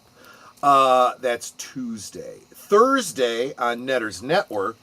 It's me and Troy right now because I don't have nobody. The guy I was going to have can't make it.